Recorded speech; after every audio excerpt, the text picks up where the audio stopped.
out of Akron, Ohio, representing Team Popping the Boys, the headline god, Jeremy Lambert, and his co-host, speaking out of Atlanta, Georgia, representing more than one royal family, the king of indie viewing, Stephen Jensen. And this is the Spotlight on Fightful. Welcome, everyone. It is the Spotlight here on Fightful. Happy Thanksgiving, everybody. You are here. You are celebrating with us, hanging out with us. You could be doing anything else in the world today, including eating family, sure. Eating food and avoiding family. Maybe some of you are eating family. I don't know. Keep that to yourself. Yeah. Yes. Happy Thanksgiving. Try not to eat your family this year. But if you're into that kind of stuff, I guess happy Thanksgiving to you too. I'm going to eat a family member later. Anyway, happy Thanksgiving, everybody. How you doing, Jensen? Doing good. Hope everyone has a happy Thanksgiving. I'm going to be doing the show, and then like so many others, I'm sure I'll be watching football, and I'm going to go see my family after this. So yeah, happy to be here for this Thanksgiving. And yeah, I just got back from the casino. I was there for a couple of days. Just got back last night.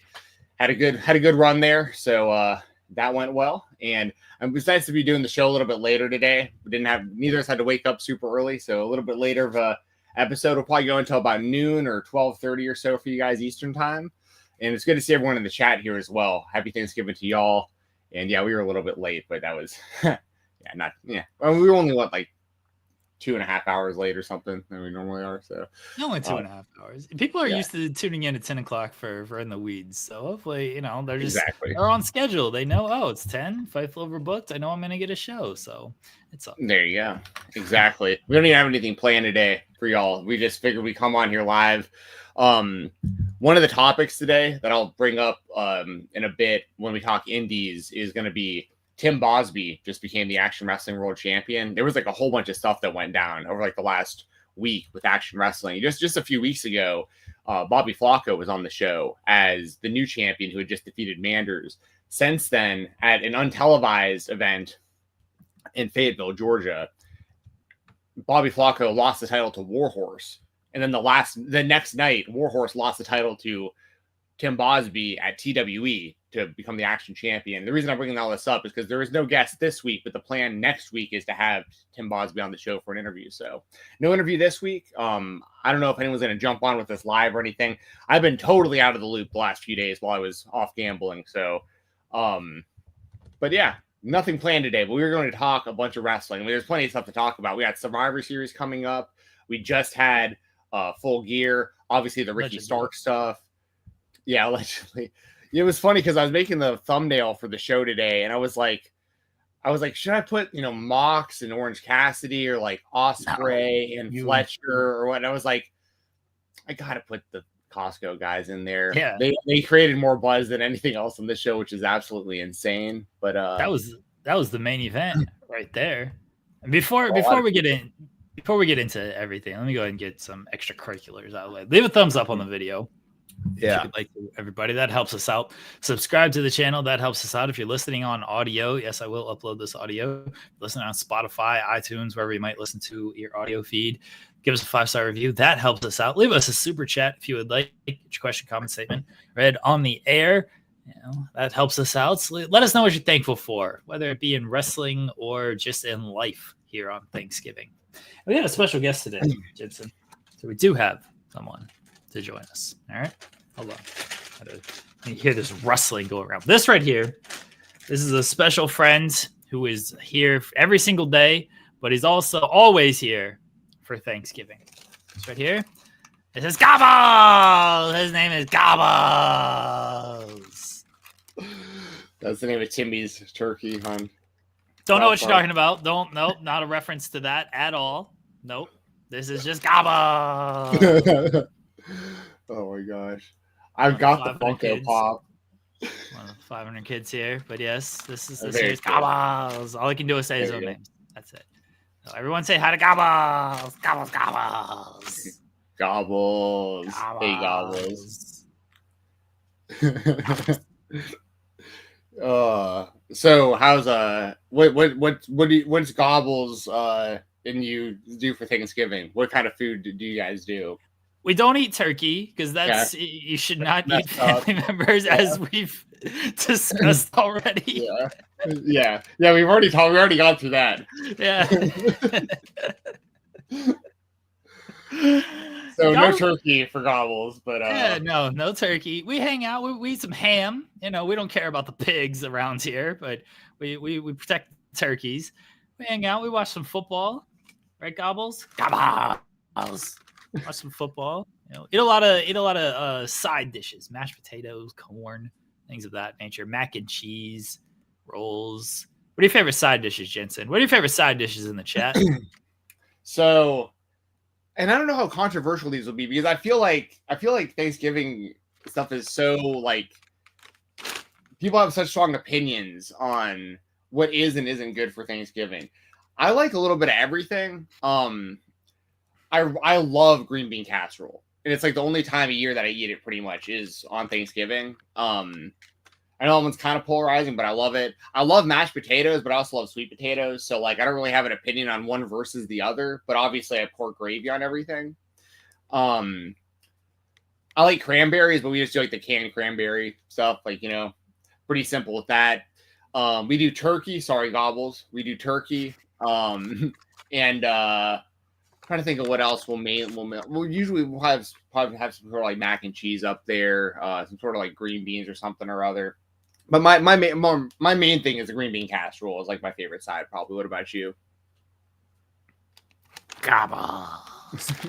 He's very upset that you are eating turkey. Very upset. Yeah. I like the mashed potatoes. White meat turkey. Mashed potatoes and mac and cheese, probably my two favorites when it comes to the side dishes. Getting lost in the background here. Look, Gobbles is like part of. Oh, look at this! He like blend in. You drive the car. Nice. No. Oh, nice. There we go. Yeah, lost it there. Okay, say bye, Gobbles. Gobbles. Oh, Gobbles. Head Gobbles.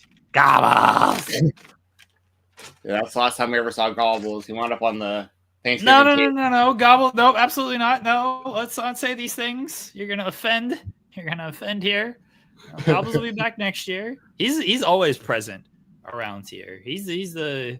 We got many stars of the show around here, but Gobbles is certainly one of them. Very, very, very cool. I want to grab, like, I got the Timmy and Gobbles Funko. No idea what you're talking about. But it's up on it's on this shelf that, like, if I move it, it might knock other stuff over, and I don't want to deal with that. But anyways, trying to think of what else for Thanksgiving. Like, what else do people eat that we didn't bring up? I think we kind of covered like everything I can think of that most people would do. But are you more like white meat or dark meat? What do you like better?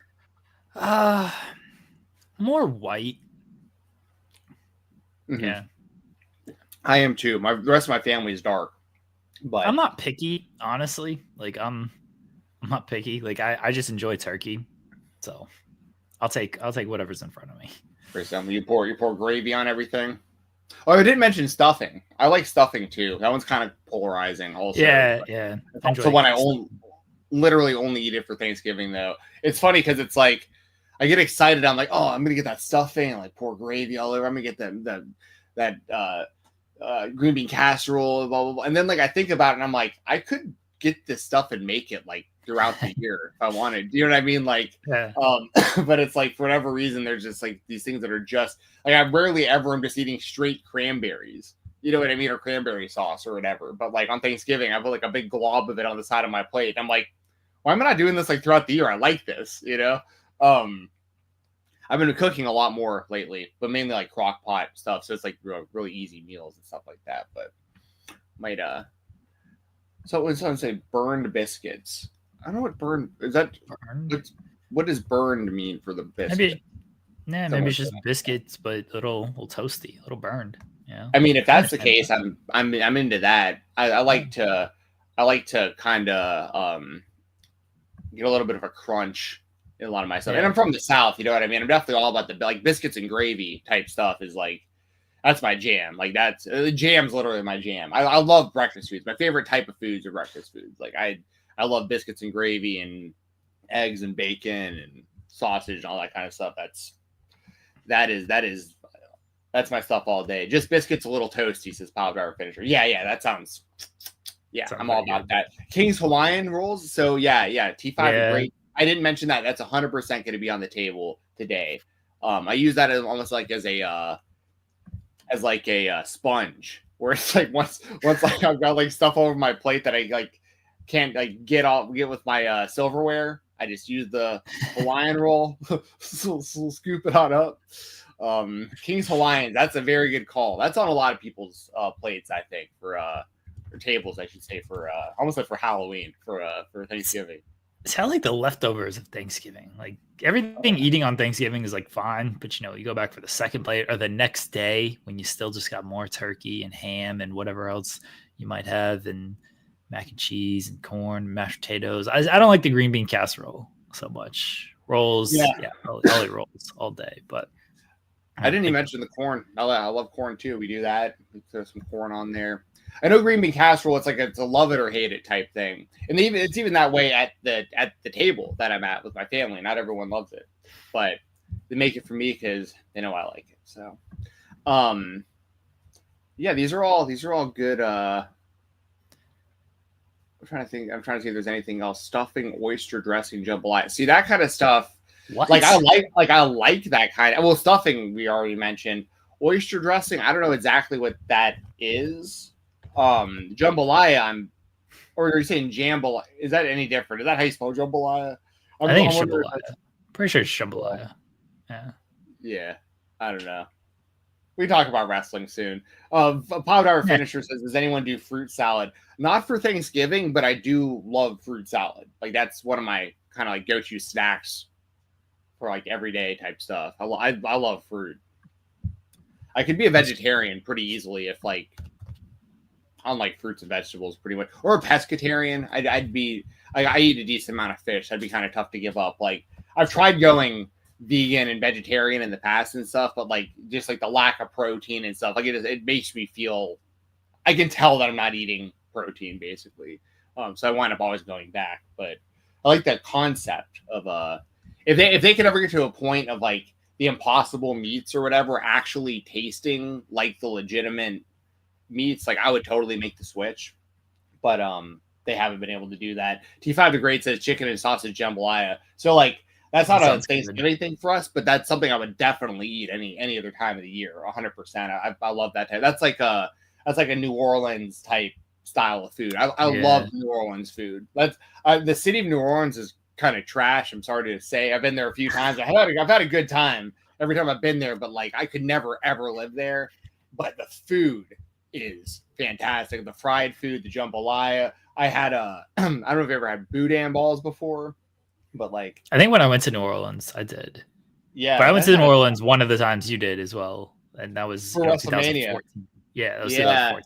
That was a long time ago. It was a decade ago. I can't remember too much of what I had and what I did. Yeah, I definitely remember eating boudin balls because I never had them before. I discovered them there. I like how you're just burying New Orleans. I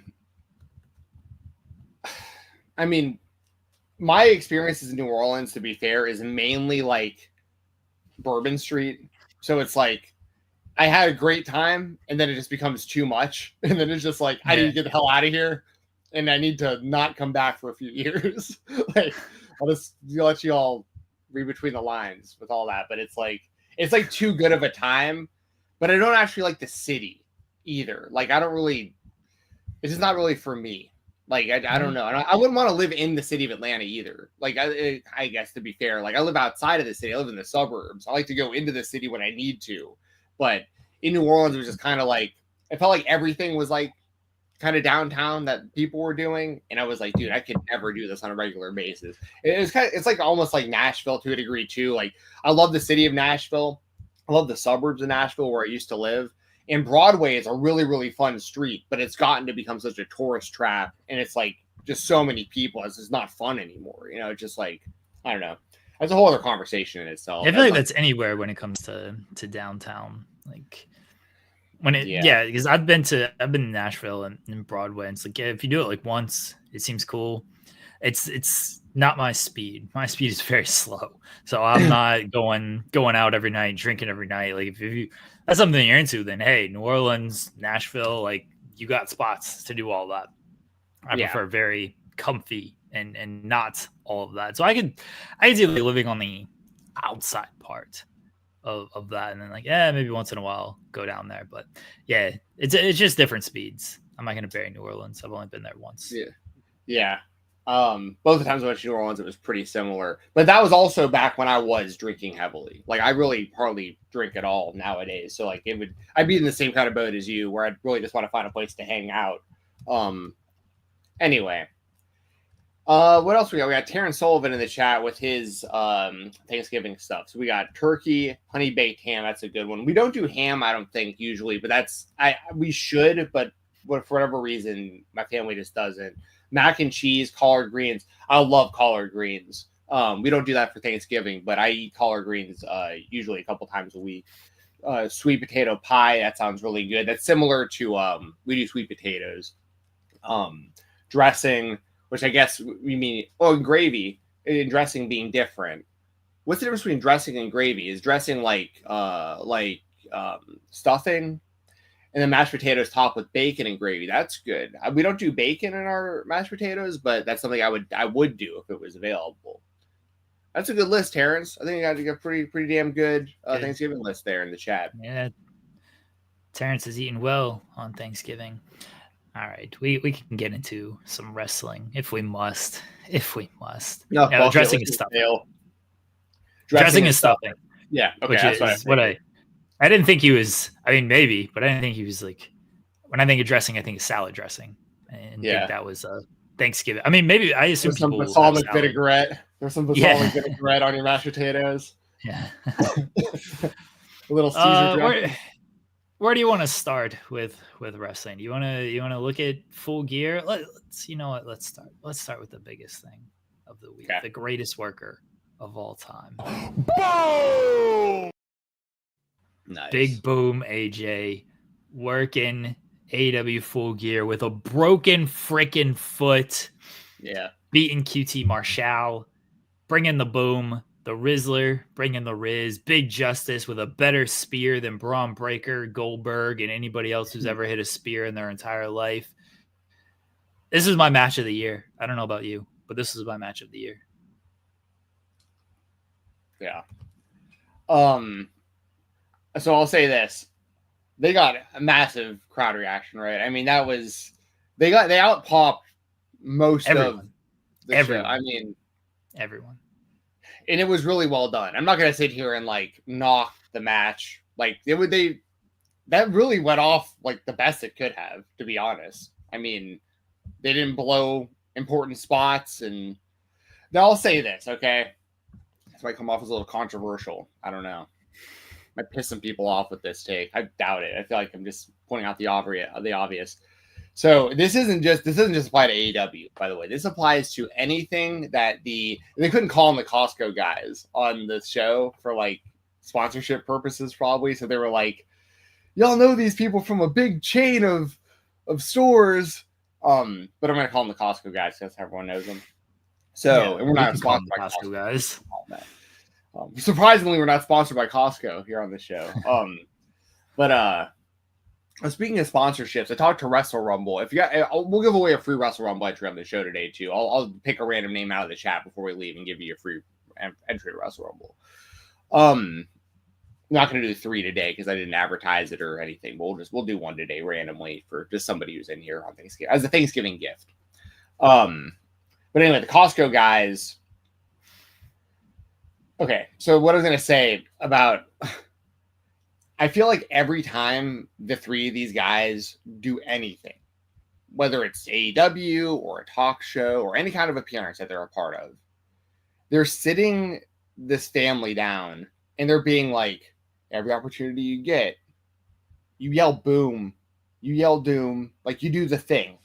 You like whenever the camera is on, you do the thing, and they sit the Rizzler down, especially, and a group of people surrounds him in the back in a room, and they sit him down and say, "Listen, kid, if you are ever on camera, and you are not doing this or this, or if you want to hit him with like a double at the same time." Face. No, that's not the wrist face. Well, but you know what I'm getting at. It's like this. The camera can every fucking second that this kid is on camera, he's doing that thing or that. Like it's like every second. It's called hitting your high spots. It's called hitting your mark. A lot of wrestlers should learn from it. But it's just like that kid's got to be like. I mean, that's got to be exhausting, right? It's like you see the light on you and you're like, I don't know. You're paying me millions. I'll. Oh, I'm not saying. Listen, I'm not saying that he shouldn't be doing that for the bag. I'm just saying it's like, am I the only one that gets kind of like annoyed by it? I'm like the whole every waking second of that kid's existence that we see, whether it's on AEW or anything else, he's constantly having to do the thing. Just like, I don't know, man. It's kind of weird, right? No. The kid hit his mark. The kid knew where the camera was on him, and he hit his one pose. That's all he had to do. Do you get offended when The Rock? Oh, let me raise an eyebrow. Oh, the camera's on me. Let me raise an eyebrow. But he doesn't raise the eyebrow every single time. Like the whole time. He does. No, he does not. No, not like this. This is y'all know what I'm talking about. This is like you're all like always do the thing. Never stop doing the thing. Like that's what they're selling in this kid's ear. Yeah. And it'd be different if it like I know this kid's obviously doing it willingly to some degree, but like that's where I start getting a little concerned, right? Where it's like this is a little kid, he's impressionable. This is like he's an internet meme. He's being used to a degree in a lot of ways. We'll just call it what it is. And like you're not even allowed to have like a thought or a personality or just like sit around and enjoy yourself. You always have to be doing the thing. The camera's not on him 24/7.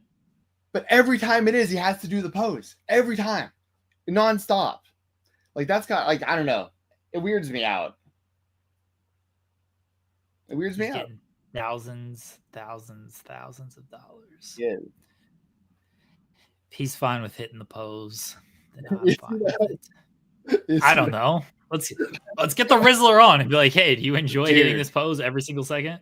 I will make it my life's goal to get the Rizzler on this show sometime in the near future. I will start Brian trying to pull string. Chat, a correct one. The Rizzler fuck you, dude.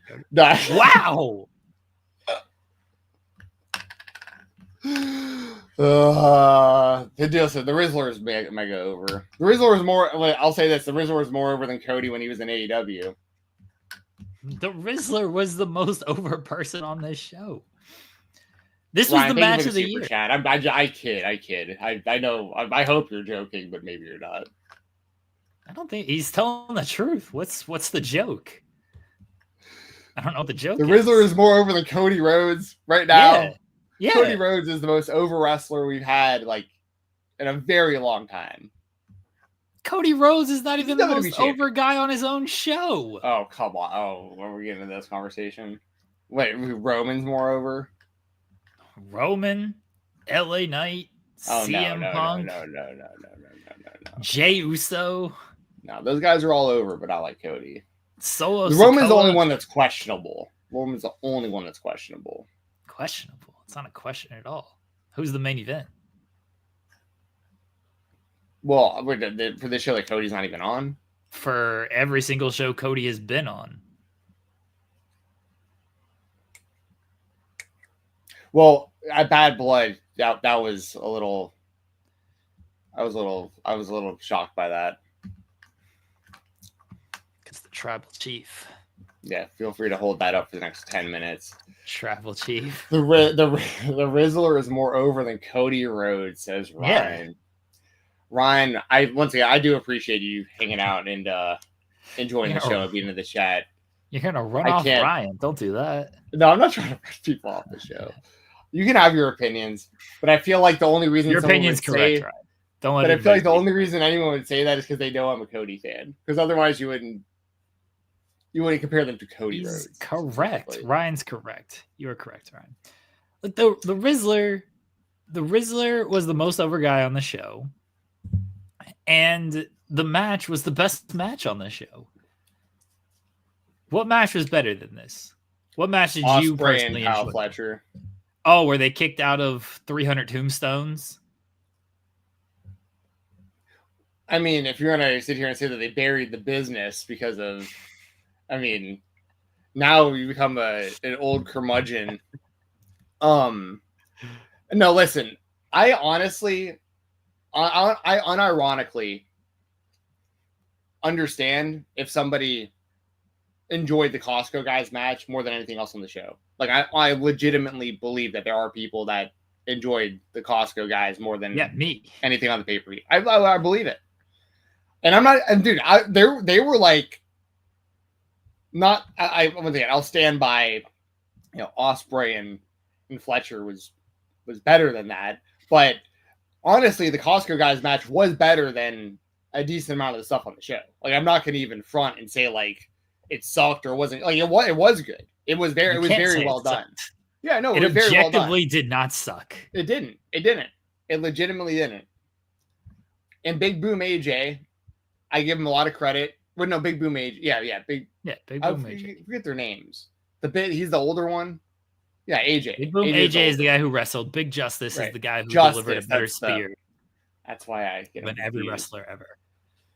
AJ, you said he had a broken ankle? Broken foot. Broken foot. So I respect that he went out there and fought through that. He looked good out there. Has a nice power bomb. I've seen him hit that power bomb in some clips. Power boom. Call it by power boom. I'm sorry, man. I'm really fucking disrespecting these guys. Yeah, don't disrespect the business here, Jensen. I'm trying to get the Rizzler on the show now. I'm not trying to disrespect at all. Dude, I had, I tweeted this. There's that old office quote about Kevin Malone basically the quote is, if anyone ever gives you 10,000 to 1 odds on something, you always take it. And he says, like, if John Mellencamp ever wins an Oscar, I'll be a very rich dude. That was me with the Rizzler. If the Rizzler would have hit a 619 at Full Gear, I would have been a very rich dude. But listen, I hope that they stay involved if they want to. If AEW, I think AEW, but I mean, I'm talking like the WWE is probably interested. I wonder what kind of contract they might have with AEW, what kind of deal they have worked out with them. I don't know what their contract deal is, but Big Boom AJ, when he confirmed he had a broken foot, he said he's going to be back in an AEW ring. He said he's going to keep working with AEW while he's injured, probably doing more like social media content and stuff like that. Okay, good for that. I hope the whole family. Listen, I talked about it on last week, so I'm not going to harp on it too much. And I touched on it with the Rizzler just a moment ago, but if this isn't like a forced situation where these kids are being like totally used and exploited, and like they're not like, listen, if they're having a good time and they get to spend time with their family and like it's wholesome content and like they're getting a bag for doing the thing, but there's no harm, like I love that. That's great. That's great for this family. That's great for these kids. Full disclosure, growing up, like my dad and my whole family, they hated that I like pro wrestling. They would do anything they could to like keep me away from pro wrestling. They take away my pro wrestling video games. They'd make me like, I was like a closet fan for like a long time. I'd have to like find episodes of the stuff afterwards. I'd have to secretly rent VHSs. Like, it was like my family wanted me to have nothing to do with professional wrestling. So I think it's really, really cool to see a family where like they're all about it together. Like that's super cool to me. But and if the kids are having a good time, my concern is more about like, if the Rizzler one day wakes up and goes, hey, I want to stop doing the thing, and they're like, no, you keep doing the damn thing, then like I'd have a problem with that. You know what I mean? But and a big part of it is because I'm so in tap with like internet culture as far as like, YouTubers. And I've literally watched a lot of these kids grow into adults on YouTube and stuff like this. Like even musicians we talked about with Aaron Carter, the other week, is actually a really good example of kind of what I'm getting at. Like, you just don't want I've seen this happen so many times where, like, an internet meme or, like, some sort of flash in the pan fame type situation totally ruins someone's life. And I don't want that to happen to these kids. And I don't think that it will. That's my only concern. And when I see somebody constantly having to do the thing. But Ryan also mentions QT. I do want to bring this up so I don't miss it. Ryan mentions QT deserves his flowers. He says, I got to give QT his flowers for that match. 100%. QT Marshall deserves a ton of credit for that. I don't want that to get glossed over either. Terrence Sullivan says, well, QT is the ultimate good hand. And that's very true. Like, he's a guy who you don't really see him in, like, you know, think world champion or like mega superstar or whatever, but his in-ring work is always very, very, very solid. And he's super, super reliable. And he's been the reason that a lot of people have gotten really good. He's helped train a lot of people that have gone on to greatness and stuff and that are getting good right now. So, like, I don't want to miss that. QT Marshall deserves a ton of credit for this as well. They didn't want to initially put this stuff on like any type of television, and then it got so over that they ended up putting it. They Big Boom AJ had the one backstage segment on Dynamite. It was two because he did the thing with Private Party. So 2 backstage segments, and then they put the weigh in on Rampage, which that's Rampage. It's their least viewed show. It's fine. Tony Khan did a bunch of interviews, and he talked about how he learned like marketing and entrepreneurship from these guys. And I think a lot of people can learn marketing and entrepreneurship from these guys. I think a lot of people can learn about the wrestling business from these guys. I don't say it facetiously when I say this is my match of the year, considering I think everyone knows my match quality and what I enjoy in pro wrestling. True. But I love this match. It was just simple. It was very simple professional wrestling. QT got the heat. QT tried to cheat because he's the heel. He hit the diamond cutter. You know, AJ kicked out, which got a big pop. And then Aaron Solo tried to come in. Big Justice came in. He hit the spear. Big pop there. Power boom. Over. They didn't need to do a bunch of false finishes. They didn't need to do a bunch of high spots and all of this stuff. It was very simple stuff. And I know that like they had the built-in Costco guy audience, so maybe people were more invested than your typical wrestling match. But go away from that and look at the promos AJ was cutting. In 60 seconds, AJ cut better promos than so many wrestlers who take 5 to 10 minutes. He hits his points, he gets out, and he moves on. Like everything about this was good to me. And it was good because it was so simple. Sometimes keep it simple, stupid. Just works. Yeah, 100%. I retweeted like Mance Warner quoted or tweeted something about that. Like, the Rizzler just gets it, man. He just gets in there, hits his high spots, and leaves. Yeah. Like, yeah. True. Anything else on this show that you wanna talk about? I mean, the show. It was a fine show. What did you make of the ending? The ending was very polarizing for people. Moxley wins. He continues the attack, but Hangman comes out. He hits Yuta with the chair. Jay White comes out. Oh, no, Christian comes out. Sorry. Christian comes out, takes out Moxley. Looks like he's about to cash in. Then Jay White comes out, takes out Christian. Moxley and Death Riders scurry off to the back, and Darby Allin crashes the car. What'd you make of all this? So they did kind of clarify a little bit of this last night on Dynamite when Hangman came out. But it's so well, it could.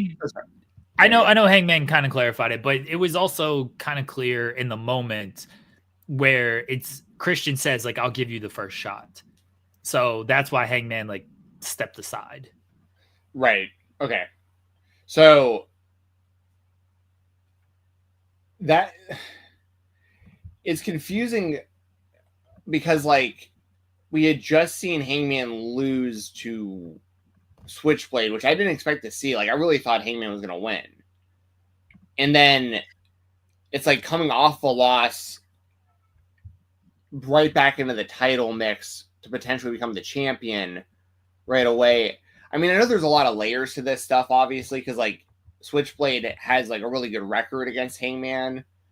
He like just has his number. Yeah. So, I mean, and then if Hangman were to become the champion, that would be an easy built-in match where you'd have a lot of doubt if Hangman could retain or not, like based on their history. So like you can come back to that. It would make sense and stuff. So I'm not necessarily saying these are like bad ideas. It's just you have to kind of peel away a lot of layers to kind of understand exactly why some of this stuff makes sense and where it could be going. Like the Death Rider stuff at the end was like kind of weird, and like Darby crashing the car. It was just like a lot happened after, like right after the match, right? And it seemed like they tried to set up the next, few months worth of, basically set up the stuff heading into next month's World's End, like get all that stuff going like right away.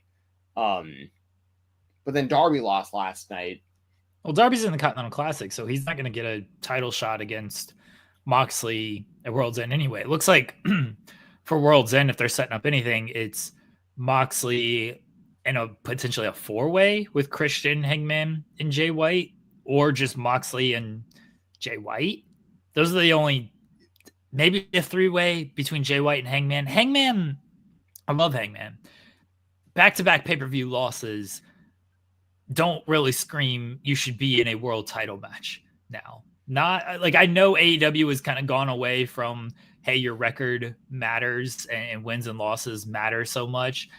But if they're supposed to matter, back-to-back pay-per-view losses shouldn't really put you in a world title position.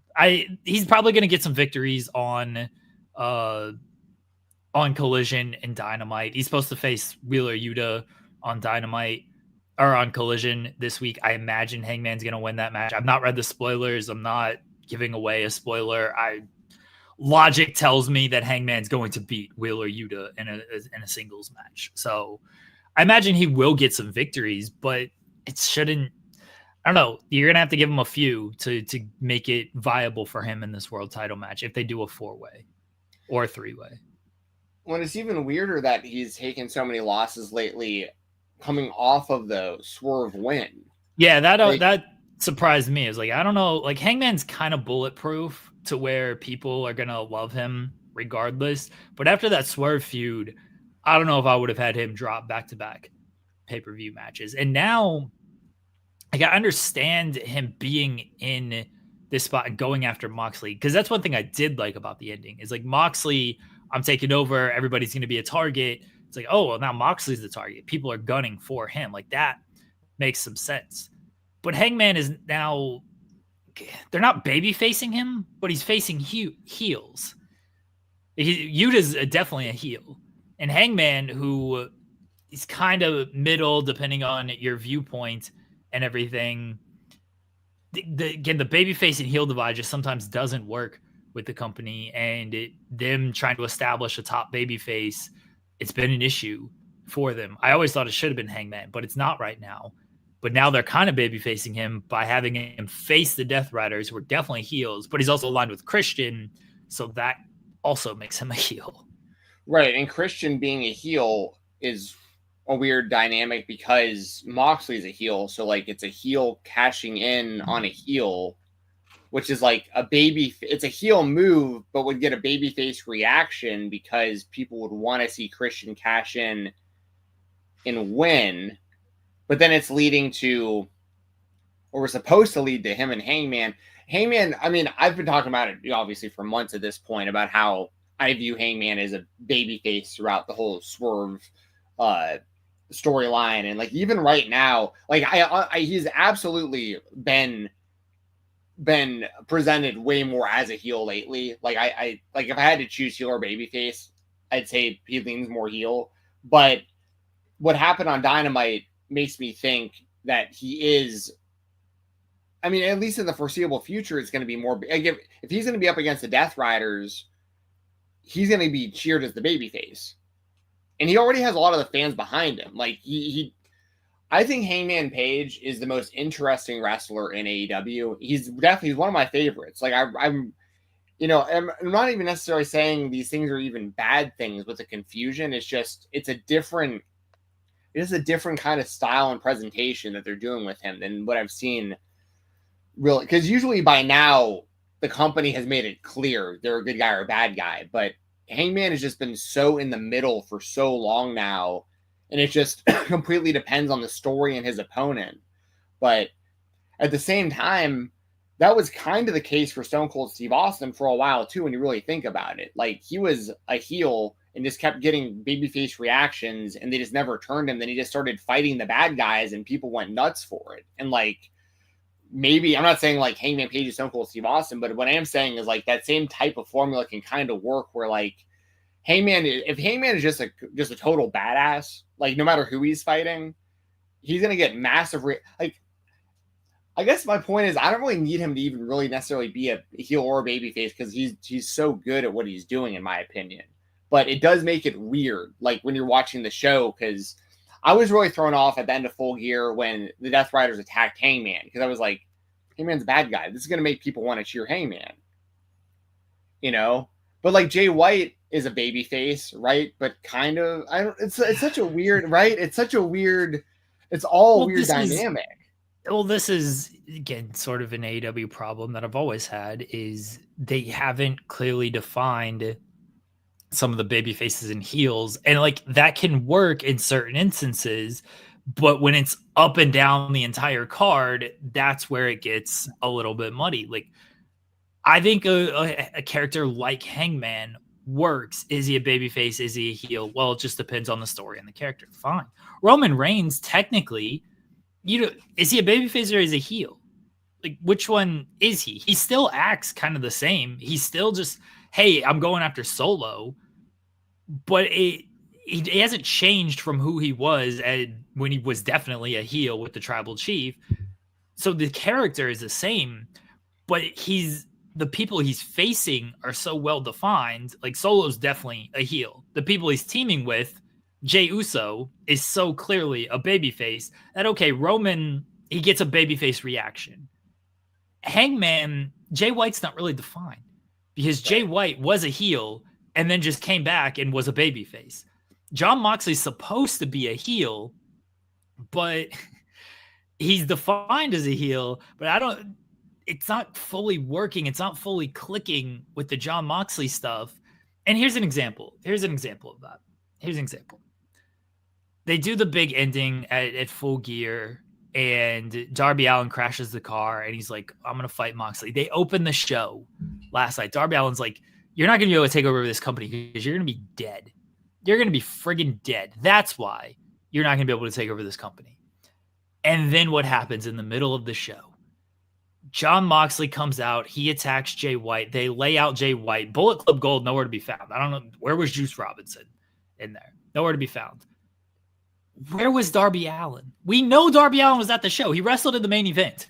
Why did he not come out with a flamethrower or whatever to try to murder Jon Moxley as he is attacking Jay White?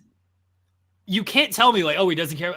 This is not about Jay White. This is about he wants to kill Jon Moxley. He made it very clear in that opening promo. Jon Moxley, I'm going to kill you. Jon Moxley's in the ring. I know he's got guys with him, but Darby doesn't care about that. He doesn't care if there's other guys there with him. Why isn't Darby coming out here with a knife to stab this dude? Right. No, I'm with you. I'm with you 100%. And stuff like that just baffles me that they don't do that. Like, we know what Darby Allin's motivations are. There's the guy he wants to attack. We know Darby Allin's in the building. Go after him. Go kill him. I'm going to read more SP3. murder. SP3 in the chat. What's up? Always great to see our friend SP3. SP3, you want to pop on the show? Do you want to come talk some wrestling? Oh yeah, if you want to pop on, today would be a good day for that, since we don't have the time constraints. That'd be great. I'm gonna send this link to SP3. I'm not gonna read the chat out. I'll let him explain it if he's able to jump on. Yeah, I mean, because that was my thing when I said, Darby lost in the main event. It's like, I know he's in the Continental Classic, and Brody King's also just another one of those guys that just kind of has his number in AEW. Like, it's been a thing, but it's all just, why is Darby even in the Continental Classic? Well, Joel and I kind of had this discussion, and now we can have it. Everyone assumes Darby Allin, this is going to lead to him winning the title, right? I think you think that as well, right? Well, not necessarily the Continental Classic, but eventually I think he'll be the one to beat Jon Moxley, yes. Yeah. Yeah. Here's the thing. He's in the Continental Classic, so that takes him out of World's End. He can't he's not going to challenge for the title at World's End because he's in the Continental Classic. Theoretically, he'd be in the finals or the semifinals, since the finals and the semifinals are both taking place at World's End for the Continental Classic. So it won't be World's End. So the next shot you're looking at is the next pay-per-view would be Grand Slam or Revolution. Grand Slam's middle of February, Revolution's early March. So that's the next pay-per-view. You're not doing this title change on television. I would imagine you're not doing this title change. I would think Revolution is what I would think. Okay, so Revolution is early March. Darby's climbing Everest in April. You're going to put the title on him for a month? Man. Do you hold off on... I guess, see, part of this is also maybe going to depend on how well this Death Rider thing is, like how over it is, and if they can keep it over, because that's keep it over. They got to get it over. Well, I mean, I think it's a little more. I think it's a little better now than it was a few weeks ago. And I think it's trending towards better because I don't think anybody. Listen, I love Orange Cassidy, but like I don't think that anybody expected him to beat Mox. So everyone was just kind of in this weird limbo for that show because it was like, well, there wasn't like a real threat. It felt like when it's Orange Cassidy and the conglomeration, are the guys. It's different than like because it seems like right now it could be Jay White and Heyman having to, you know, the enemy of their enemy is their friend type of thing, where Jay White and Heyman need to team up to try to take down the Death Riders together. And, you know, Darby, Jay White, and Heyman is a lot more interesting, a lot stronger, in my opinion, than the conglomeration Orange Cassidy. So, like, that's where I say I think it's trending towards the right direction, and it will be more over than it has been in the foreseeable future. But then, like, how long do you stretch that before Darby's the one to eventually beat Mox? And then also in the back of my mind, and this is always going to be the wild card, is going to be Heyman. Because I'm always going to be okay with Heyman Page winning the world title at any moment. I'm totally fine with that. And then you have the wild card of Christian Cage, of course, with his contract. But I like that last night Heyman made it really clear on the microphone that all he cares about is being the AEW World Champion. He literally said it at the first press conference the company ever had. He wanted to be the first AEW World Champion. He didn't wind up achieving that, but he became, I think it was the third. Was the third? It was Jericho, and then Moxley, and then Omega. So he was the fourth. Yeah. And he had a good run with that, and then the things got muddy, and the well got poisoned with all the CM Punk stuff and all that and whatnot. But like, I think that right now, I think right now, like Heyman could beat Mox for the title right now, and I had no problem with it. I really wouldn't, because that's how much I think that's how good I think Heyman is. But the story is Darby. I mean, before Moxley even won the title, the only reason Moxley got the title shot was because Darby put his guaranteed shot on the line against Moxley, and Moxley was like, dude, you're not cut out for this, man. Like, you're just not that guy. I thought you'd be that guy. I thought you'd be that guy by now, and you just aren't. So, like, I need to step in and do this myself. And that was the catalyst for all of this. I mean, plus their history since, day one of AEW, even back to when Moxley was fighting off the Inner Circle in the early days of AEW, Moxley and Darby were allies fighting off the heels together pretty often. They had a mutual thing with one another. So it's like, so the story all leads to Darby Allin being the one to beat Jon Moxley for the title. But you bring up a really interesting point of like the Everest thing throws things off big time. Because how long does that take? And like how long does it take assuming things like just go well? Because I mean, there's so many things so many intangibles that like, who knows, right? Yeah, I would imagine it would take at least 2-3 weeks. Plus whatever the recovery time is. Like, I mean, Darby's crazy. He might be back on television the day he steps foot back on the ground. But I mean, that's a long process. Like, how long? That's also assuming like you don't get any injuries along the way, or like, your toe falls off or something. Like, who knows, man? I just feel like Ryan, by the way, thank you. It says they got to head out. Thank you for the super chat earlier. And happy Thanksgiving. I was way off, by the way. The time it takes this is from Google AI, so it could be, who knows, but it says the time required to climb Everest varies, but typically it takes around 2 months. So I believe that. Yeah, I believe that. I said 2-3 weeks. I was way off. Yeah. So that's not even 3 months average. Yeah, that's average. It could take longer. Yeah. So so he can't win the AEW World Title right before that. He's gonna take it up there with him. He's just gonna have the title, go up there with it. That'd be crazy. I mean, currently the title's in a briefcase, and we have not seen it. Why not? Exactly. He can keep it in the brief. Maybe that's why it's in the briefcase. He got it there for extra protection for the climb for when Darby's got it. Yeah, I don't know. I don't know what you do.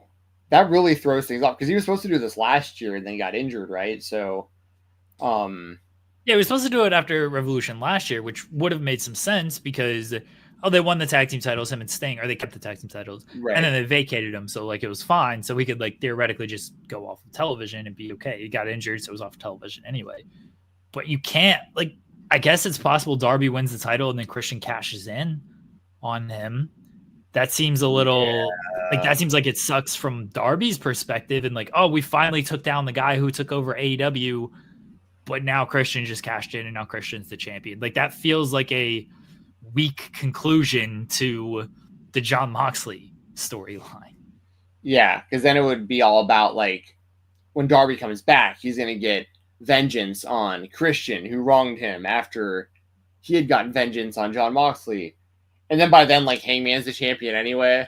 I would love to see a Hangman Page versus Darby Allin title feud though for the World Championship. I think that'd be awesome. But, yeah, man, I don't.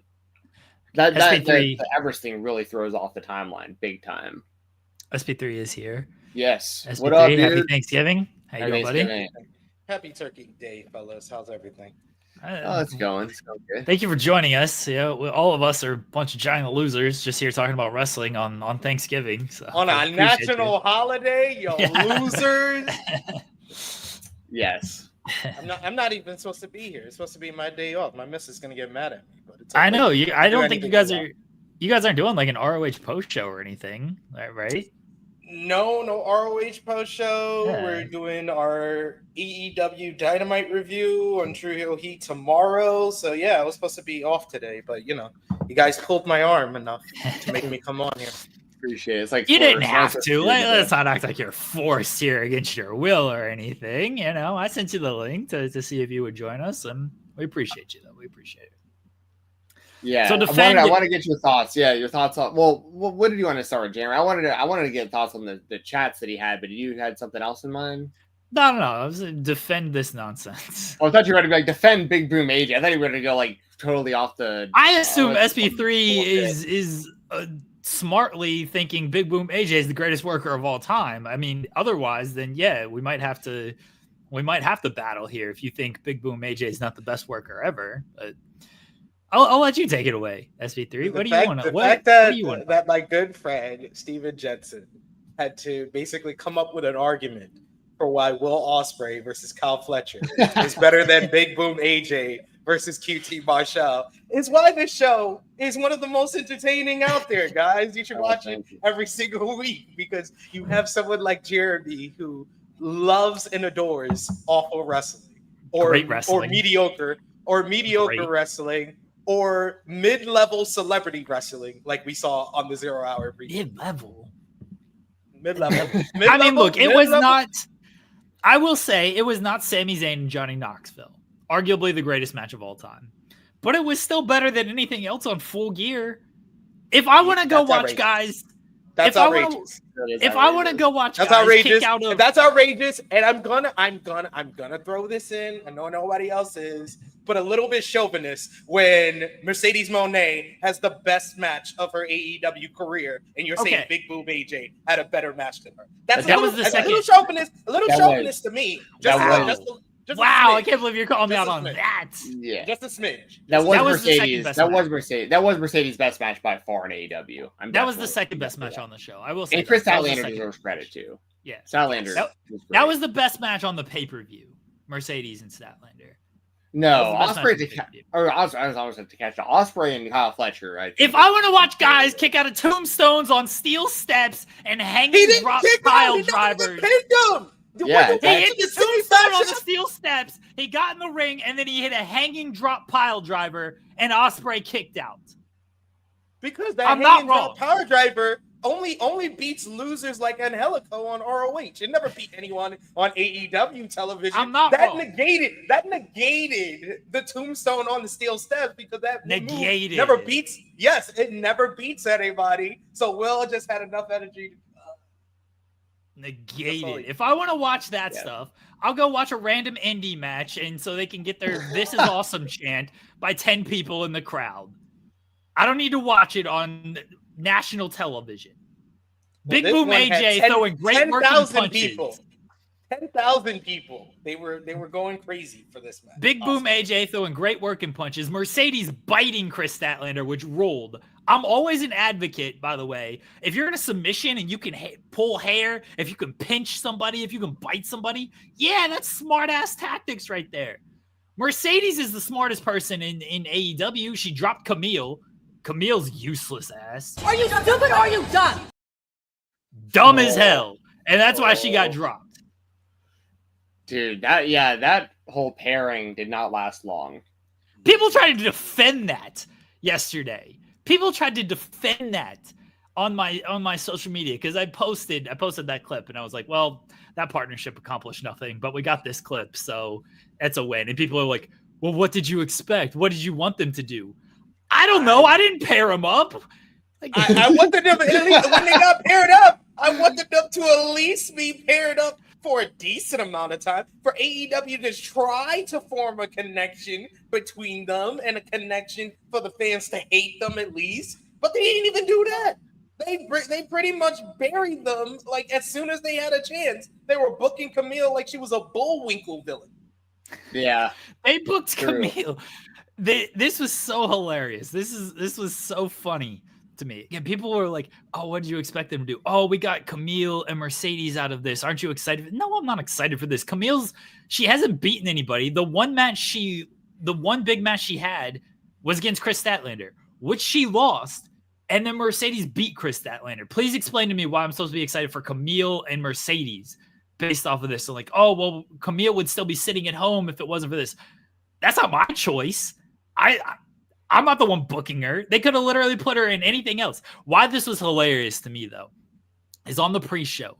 Mercedes is talking to Camille, and she's like, you suck. Stay in the back. You're fucking useless. You have no value out here. You're going to come out there. You're going to screw things up. I don't need you with your one-armed ass ruining things for me. Stay in the back. And it's like, ooh, maybe Camille's going to come out and cost Mercedes. Ooh, maybe Camille's going to come out and help Mercedes and prove she has value and prove that Mercedes actually needs her. No, Camille stayed her useless ass in the back and Mercedes won. It's like, well, Mercedes was right. Camille is absolutely of no value. And then last night when she's like, I'm going to fire you, Camille's like, I'm going to quit. It's like, good. If I was Mercedes, I would have been like, CEO, big ass quitter. Get your ass out of here. Fuck the hell off. CEO, bye. That's what I would have done. Bye. CEO, get out of here. Get gone. I would have been celebrating if I was Mercedes. I mean, it's not a coincidence that Mercedes had two very good to great matches, Willow Nightingale and Stephanie Vicaire. Then Camille came and she had two bad matches on pay-per-view, All In with Britt Baker and All Out with Hikaru Shida. And then as soon as she said, Camille, stay your ass in the back, she had a great match again. I'm not trying to say 2 + 2 = 4, but I'm just saying it does have an equation. There is an equation. People were like, "Oh, aren't you excited for Camille and Mercedes now? Like, aren't you like backing Camille?" Like, no. I was happy Mercedes dropped the dead weight. I was not like, "Oh, can't wait to see Camille get her come up," or can't wait to see Camille, get one over on Mercedes and fight back against Mercedes. I was like, "Oh, Mercedes did the right thing. Get this dead weight out of here. I don't need you." Just terrible. Yeah, it should have never happened. We get like the pairing didn't make sense from day one. And then it just never went anywhere. The pairing, it was a complete mess. Like the pairing could have made sense if you look at it. Like Mercedes is small in stature and Camille is big in stature. It's like, oh, you get a bodyguard, but she wasn't an effective bodyguard. She didn't help her win any matches. She got chastised at every turn. She can't drive a car properly. She had nobody in AEW can drive and execute a proper hit and run. Did these people not play GTA? Growing up, it feels like they're of age where they should have been playing GTA and understood how to do a hit and run. And did they not watch Rikishi do it for The Rock, do it for the people? Right. Like, I mean, that was a successful hit and run for a while until it got exposed. Like, that took a long time for them to expose who it was. Then even then, it was the man behind it was Triple H anyway. So I mean, Darby's over here driving, and he just sees the car, and he's like, "Oh, I'm gonna crash into that." Look at your peripheral. Like, look at all the people over here. Why don't you go swerving into the people over there? Why don't you, like, wait until they're in the car and then crash into it? Because that could be murder. He doesn't want to go that. Good! He just said he wanted to kill him!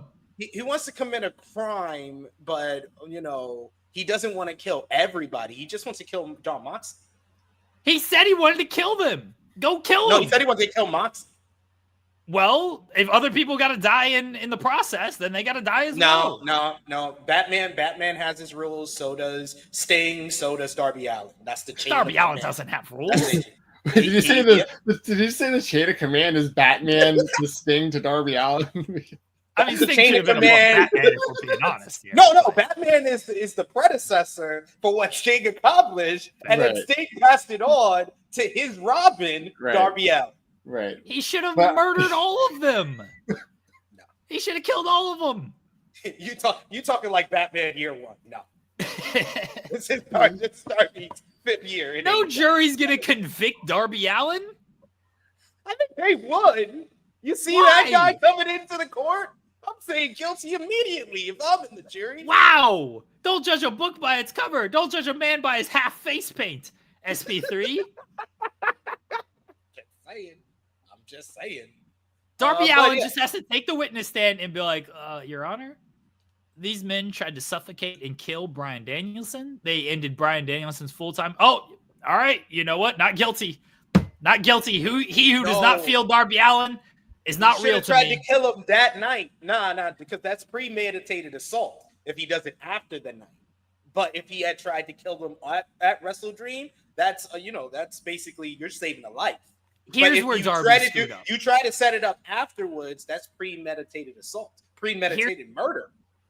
Here's where Darby screwed up. He wanted to drive the car. Every sane person, every celebrity should know, don't drive. Get somebody else to drive. If he let your Uber driver do that? Tell an Uber driver to do that? Yeah. Let that guy take the fall. Who cares about this Uber driver? Give him the extra tip. To that pickup truck. Bro, I'll give you an extra, I got $6 extra in my pocket. If you just go run these dudes over. Right there. Yeah. That's what he should have done. But no, Darby's he wanted to drive the car. That's where he screwed up. And then he had to get out and make a big show about it. See, he could have just drove the car and then just stayed in the car, hid back down. Like, oh, who was driving the car? Even though it was painted up in with all the skulls and stuff, Excalibur didn't know. Excalibur's like, who's in the car? Who could possibly be in the car with all this Darby Allin symbolism on there? Who's driving this car? Excalibur didn't fucking know. Knew this was coming. Like, as soon as they kept the camera rolling after the whole stuff in the ring, I was like, oh, Darby's about to do something to close this show. And then the car showed up. I was like, oh, okay. That was cool. I like the ending of Wrestle Dream. Of Full Gear, mainly because they're actually involving main event stars in this angle. That was nice. It only took them a month, but that's nice.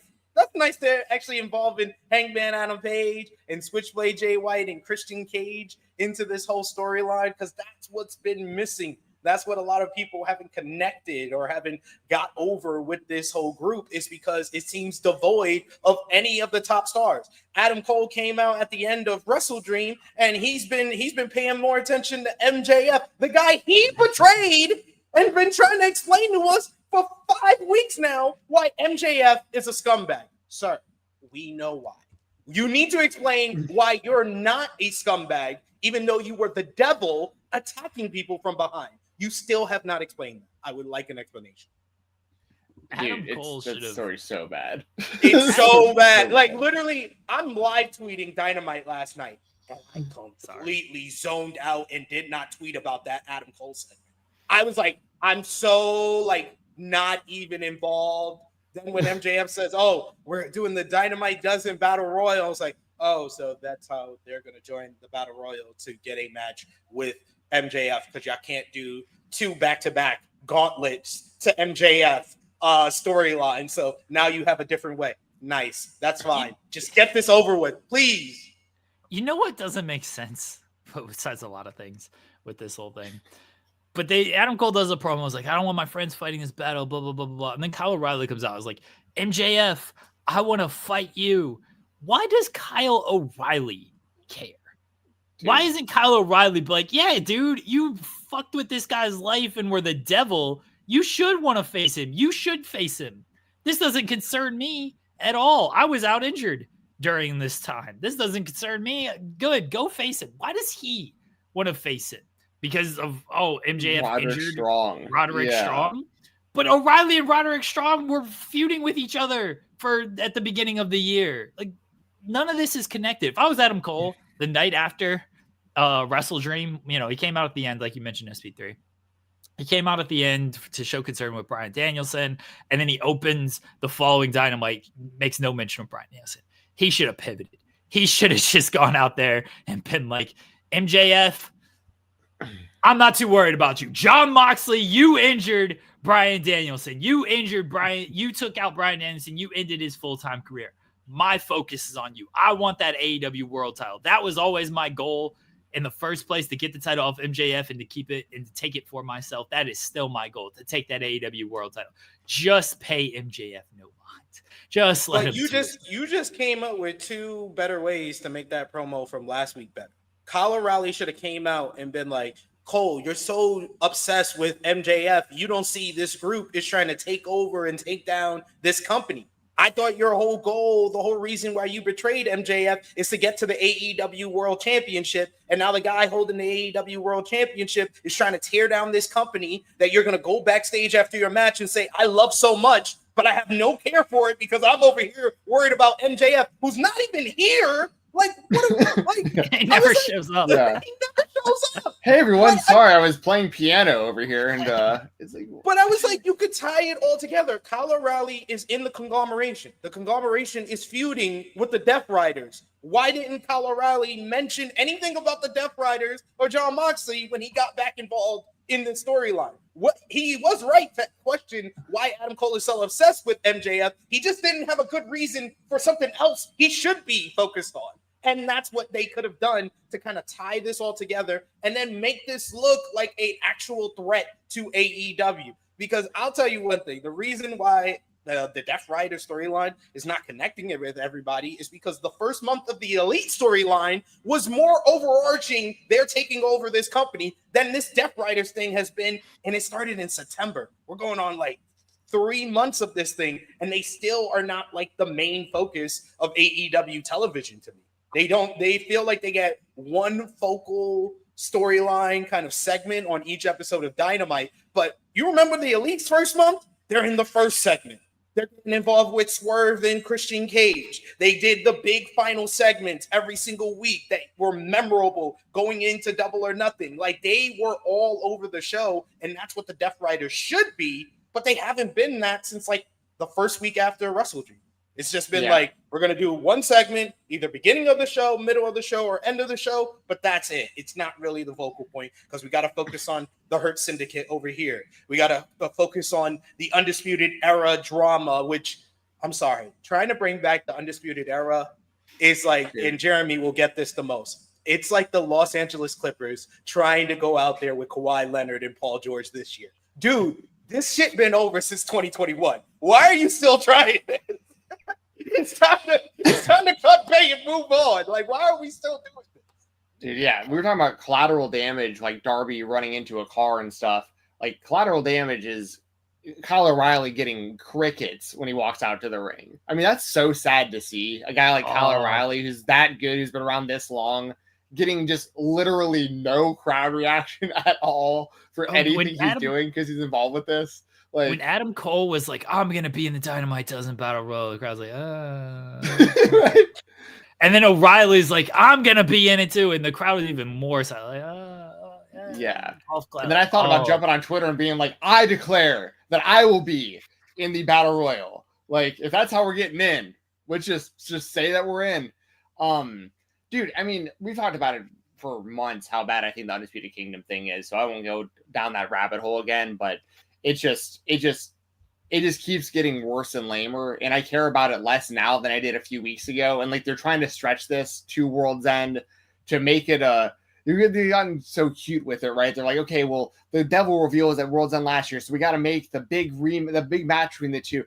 In reality, like, Adam Cole just straight up flopping as a babyface right now. Like, that says is what it is. Like, they either need to turn him heel again, which could be even more confusing and work out even worse, or they need to, like, because that's the other thing too, is like, we haven't even, this has been so bad, none of us have even considered at World's End what do you even do. Like, do you have Adam Cole beat MJF? Do you have MJF beat Adam Cole? One of these guys is going to suffer coming out of this because the story's been so bad. But like, it's a mess that none of us even want at this point anyways. So it's like, they need to just get to the match, I guess, at this point and be done with it. But at the same time, like, you know, the Undisputed Kingdom is going to turn on Adam Cole. Like, you know, it's coming at some point. So like, this isn't going to end anytime soon, I feel like. Like, all these people that are now they're going to involve Kyle O'Reilly. You're going to get in a situation soon where it's going to probably be MJF and his group of, you know, it'll be like MJF and the Kingdom. And then you'll have like the Undisputed Era back together. And then it's like, why are, like you just said, I don't follow the NBA as closely as y'all do, but I understand what you're saying. Basically what you're saying is like, this is a team that hasn't worked for a long time with older players that we've seen for a long time. And it just, they keep getting injured. Like, when it's like, if it isn't working now, what makes you think it's going to work next week or next year? Like, it isn't working. Try something different. And also, we talked about it last week a little bit. Just wait until Wardlow gets re-involved and just starts this all over again. I mean, this is going to be a never-ending purgatory. I've said this, and people, I understand why they wouldn't like this, but like, I get it. Trust me, I get it. But if Wardlow comes out and he just beats up Adam Cole and MJF, and he's like, yeah, I'm taking all this over. Both you guys can kick rocks. Like, I'm the dude in all of this. At least that would pay off to something. If you are not behind Wardlow and you understand, and like, I understand if you don't want to get behind Wardlow because the stop and start with him has been so much. But if he comes out and is just like, takes out both guys, it's like, you screwed me over years ago. I had the end goal of winning the world title here, but it was clearly designed to help you. The Devil group with every Undisputed Kingdom was clearly designed to help you, Adam Cole. Nah, I'm standing on my own now. I'm going after what I want. This is about Wardlow. He just takes out both guys, and they try to make Wardlow out of this. I don't think that's the worst ending out of this, because otherwise you're in the feud with Adam Cole and MJF, and I don't know where they go after that. Because I got no real interest in Undisputed Kingdom or Undisputed Era reunion at this point. And if MJF is just, if you're just going to pair up MJF with the Kingdom, Kingdom is with a lot of groups. That's the worst one. I don't think it's a good idea, by the way. I think it's a terrible idea, but I feel like that's what they're going to do. Like, and with Wardlow, I mean, I understand what you're saying about, you know, if Wardlow at least like comes out kind of the winner of this whole thing, kind of out of left field, at least that's something for somebody potentially. But what happens when that also doesn't get over? Now you have Wardlow in maybe the same position he's been in over and over again with another stop start. I mean, at this point, I legitimately don't know. What's MJF's AEW? Like, how much longer is he under contract to AEW? Because he yeah. resigned. Yeah, he just resigned. So I assume for a while. Ooh. Wow. Like the thing they need to do with MJF and just completely fix his character that has just been off since he returned at Double or Nothing is actually have him go back after the title he thinks he never should have lost. Like all the times he's said, oh, I'll get to that whenever I get to it, in interviews. I think he said it in one like promo. It still has not made sense. It's like, why aren't you going back after the title that was so a part of your identity? Like, it was so you went a full year as AEW World Champion, and you're not even going to try to get this title at least once. Bryan Danielson, basically held together by glue and duct tape, was the AEW World Champion. We had Jack Perry going for the title on pay-per-view, and not you? Like, why didn't you? Like, I understand you was like, oh, I'm going to wait. I'm going to bide my time. I'm going to wait for the right time. When the title is held by someone who's literally wants to retire, I think that's the right time, sir. So you not choosing that champion to go after the title, and now we have a champion that I think we all realize he's not going to go after. It's like, when are you going to go after the AEW World Championship? Y'all made the best out of the international title feud with Will Ospreay, and y'all had a bunch of fun, and you were a much better American champion that I think anyone gave you any right to be. But it's a real kind of logic hole in MJF's whole character that he's not going after the AEW World Championship, and that he's been stuck in this feud for the last couple of months isn't helping. Like, why is he even entertaining any of this stuff with Adam Cole and stuff at this point at all? Like, okay, if I was him, I'd be like, okay, it was first to 3, or whoever gets 3 wins gets me at the pay-per-view. Roderick Strong did that, and I kicked his ass. I'm moving on. Like, I have no interest in doing any more of this. In fairness, he did try to do that. When he was playing piano, he was like, no, I don't. The Dynamite does in Battle Royals next week. This is what I want to do. Like, I'm doing this. And then Adam Cole and Kyle O'Reilly, they can't let it go. These scorned ex-lovers are like, oh, we got to be in this Dynamite to go after MJF. MJF, in fairness, is trying to move on.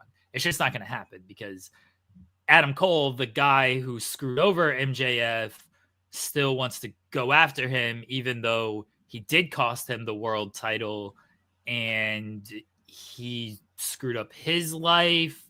Mm-hmm. But he still wants to continue to go. But he's the baby face because MJF sucks, but he can't let this go. Because MJF's a scumbag, but you're still a scumbag. You still haven't explained to us why you're not a scumbag, but we're supposed to hate him more. Yeah, he was the one who was behind, like, throwing people's bodies through glass pane windows and attacking people blood. I mean, this wasn't like a baby face. Like, like Adam Cole literally revealed himself to be the devil. It's just so funny, like, the mental gymnastics they're having to do to, like, like, they're trying to get sympathy on unsympathetic people. Like last week, they went really low-hanging fruit with the Roderick Strong stuff. Like, I've said it last week. I feel obviously terrible that those things happen in his real life. Like, I'm not going to, like obviously, right? But, like, you only brought it up when you wanted people to feel sorry about Roderick Strong because that group is so not over that you're like, okay, well, we got to get people to care about Roderick Strong right before he goes into this match with MJF. He's about to lose because everyone knows he's about to lose. And then now you're in it's like... And then they couldn't even do that right. Roderick Strong just comes out and says, I'm grown. That doesn't get to me. I was like, dude, what was the point? Yeah, no, I literally said that last week. I said that also. He was like, I don't want your sympathy. It's like, then why did tonight did they tell this story about this just to have you come out and say not to feel sorry about me? This makes no sense. I was like, no one wants to hear that you're grown. No one wants to hear that you're mature, that you're emotionally stable. You should have. Wrestling. We don't like emotionally stable people here. What are you talking about? Be upset. Be angry. I need MJF to start taking action instead of, oh, your father shot your mom or whichever it was. Sorry for getting that story wrong. Mom shot the dad. I'm pretty sure. Yeah. Oh, you come from the trailer park and all of this stuff. I saw a man burn down another man's childhood home to get to him. You got to start taking some action. These words, they ain't good enough. You got to show up to his mom's house with a gun and be like, oh my God, this guy. I need some action around this. Brian Pillman had a gun. Where's MJF with his gun? You know, I need some action. Like, just borrow a prop from Happy Gilmore too. Just bring a prop with you, you know? Yeah. I'm not Adam Sandler advocating just beat the shit out of somebody. not advocating actual gun violence, okay? Not advocating. It could be a prop, and he pistol whip instead of shooting. I just need stop talking. Stop trying to get to these people with trauma talk. Go out there. I see Swerve and Hangman had it right. They weren't talking about stuff. Swerve said, I'm going to break into your house. I'm going to threaten your child. Hangman said, I'm going to burn down your childhood home that means so much to you. You worked your entire career. You won the world title. You got this big contract. You repurchased your childhood home. This means so much to you. Burning that shit down. He didn't say, oh, what if I burn that down? Oh, this childhood home, you have all these memories. What if I just burn that down? Because you had to move all these places. What if? No, he did it. MJF is just, oh, your father shot your mom. Or again, I feel like I'm screwing up the story. He's like, your parent shot a parent. One of these people shot one of these people. I don't know. You came from the trailer park. Bryan Danielson. Oh, your kids. Your kids are they're so worried about your neck and everything. I'm gonna retire you. Will Ospreay, the next kid with the misses. It's gonna be mine. Go hit on her. You know. But make a move. I think you're making bad comparison because I think that those actually worked because the people reacted to it. Like they actually, Will Ospreay getting all upset and sounded like he just. Well, that's the problem. They shouldn't react to it. No, they should because that's MJF's character. Not all characters can do what Hangman Adam Page does. I think that's what makes Hangman Adam Page one of the better heel characters. By the way, the whole reason I came on here in the first place. One of the best heel characters because he's willing to go through with those things. What makes MJF a great heel character is because he can just say those things and he gets under people's skin in the same way that Hangman does those things and it gets under people's skin. You have to have two different heel characters. Someone should call MJF on his BS. He should do all this, and then someone should just be like, dude, you're not going to do shit. You're just talking. That's all you do. You talk and you say the lowest hanging fruit to get other people. That's basically what Wheeler Yuta did. That's what Wheeler Yuta just comes out. It's like, let me cut an MJF promo for you, MJF. The sports team sucks. I went through all of this as a kid. He 8-miled them. And it's like, oh, yeah, Wheeler Yuta's kind of got it right. Why don't you just do that? That's all MJF does. By the way, when he was like, I left this dog shit company to go make movies, I was like, oh, that's always good. Just bury the promotion. That works. I know a South Park comparison with Hangman and really Hangman and Swerve, but where Hangman's kind of so same line of thing. Eric Cartman, right? Eric Cartman's a heel. He is, but it's funny. He's entertaining heel though. He's one of the most entertaining people in television, I think. But he always is a heel, and he's always stayed a heel, even when he's been against people that also are heels on the show. My comparison is Scott Tedderman. Yes, must die. Swerve was Scott Tedderman, and Hangman was Eric Cartman. Like Swerve came in and he fucked with him a little bit, and he fucked with his family a little bit, and then fucking Hangman just sat back and bided his time and then burned his whole fucking house down. Made him meet his parents. Made him meet his parents. And that's, but both guys are bad guys. You know what I mean? In both scenarios. So but it can still be entertaining. It can still work out. The problem is with Hangman, it just gets confusing with everybody when for us, it's a little different because we follow it so closely. But when you watch it and the crowd just doesn't make noise, they're just confused. They don't know what's going on. And there's not that many people in the crowd now either on a lot of these shows. It makes it even worse, unfortunately. So then you have a situation like the Undisputed Kingdom thing where once again, they're all I still pretty much view Adam Cole as a heel, even though he's a babyface. I view the Undisputed Kingdom all as heels, even though you're trying to kind of make me feel like they're baby faces. I view Kyle O'Reilly as a babyface, but he's kind of aligned with heels. I kind of feel like Undisputed Kingdom or they did that more effectively, trying to present them as baby faces than they have for Adam Cole. Because Adam Cole, you're not the baby face if your friend's arm gets broken on Saturday and you come out and do your full entrance like nothing happened. I was like, the only person selling what happened to Roddy was Mike Bennett. Mike Bennett did not do the same thing he always does. He did not pose, stand up on the corner on the second rope and pose when they did the whole boom stuff at the end. No, he didn't do all that. He came in, he looked somber, he stood in the corner while Cole is doing the Adam Cole, baby, and Matt Taven is posing on the second rope. I was like, Bennett, thank you that at least one of y'all understand the assignment. That you have to sell what happened to your friend if you're then going to cut an angry promo that you're so upset about what happened to your friend.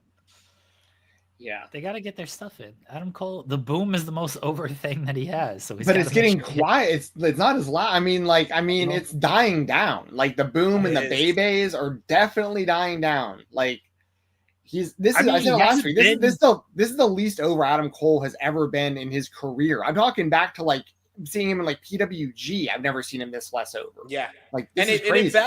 It validates the fact that the Devil storyline might be the worst and most damning storyline in AEW history. Yeah, as far as on screen, I mean, I think you make the argument that like the behind the scenes CM Punk stuff. I'm talking about storyline. But yeah, storyline. Yeah, storyline. I think I 100% would agree with that.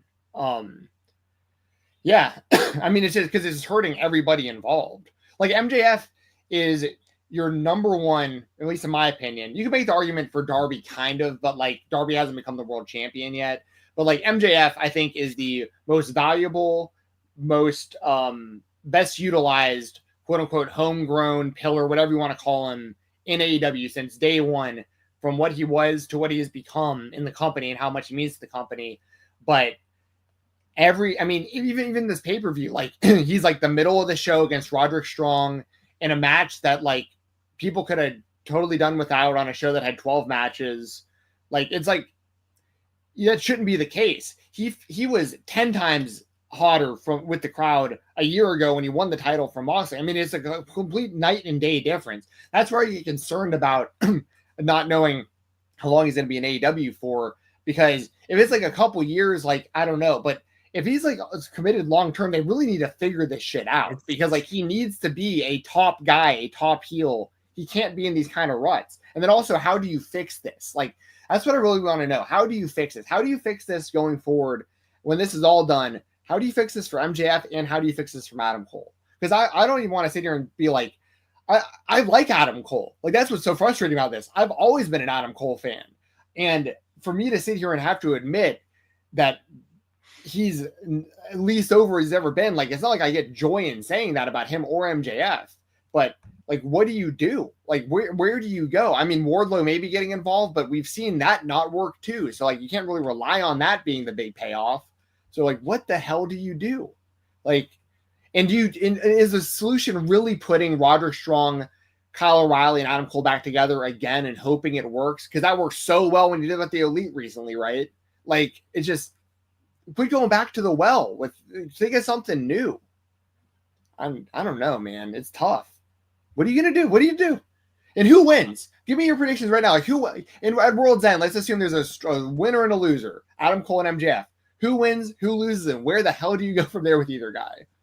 If I'm the person who has the book, MJF wins, because not only is MJF your arguably 1, 2, 3 top 3 heel in the company, he's one of 2 draws.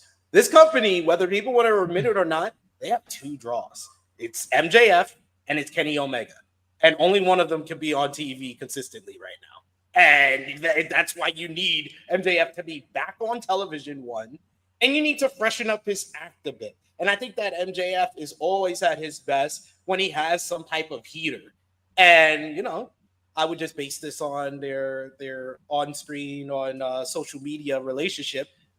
bringing in someone like a Baron Corbin to be a heater for MJF, I think that's something new, something interesting. Baron Corbin is someone that regularly would not work in AEW, but if you have a role for him to play and to be a heater, and you could put MJF in some tag team matches, have him feud with someone new, but also go back after the World Championship, because I feel like that's a real issue to his character that not many people are coming up with, but that needs to be addressed. He needs to go back after the World Championship. He could lose in his attempt to get back the world title, but he at least has to attempt to go for it. As far as Adam Cole, just turn him heel. Just cut bait, turn him heel, turn the whole Undisputed Kingdom heel while you're at it, if this is the whole point of this.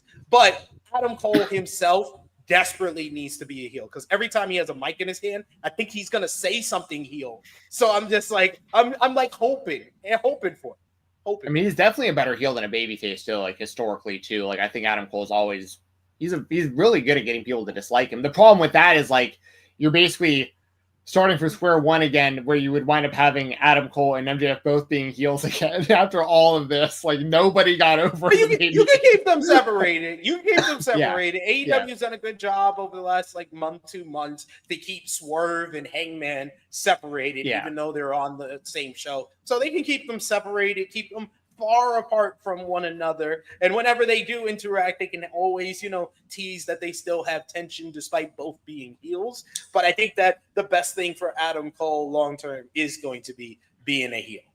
I don't think you can turn Adam Cole heel, and also like maybe as a singles, you can't turn the entire group heel. There's too many heel groups. They have way too many as it is. You have Hurt Syndicate, you have Don Callis family, you have Death Riders. I understand maybe 3 doesn't sound like a lot. I'm probably forgetting a bunch of others, but that's enough. That's enough. Three and those enough. are such big focal points of the show.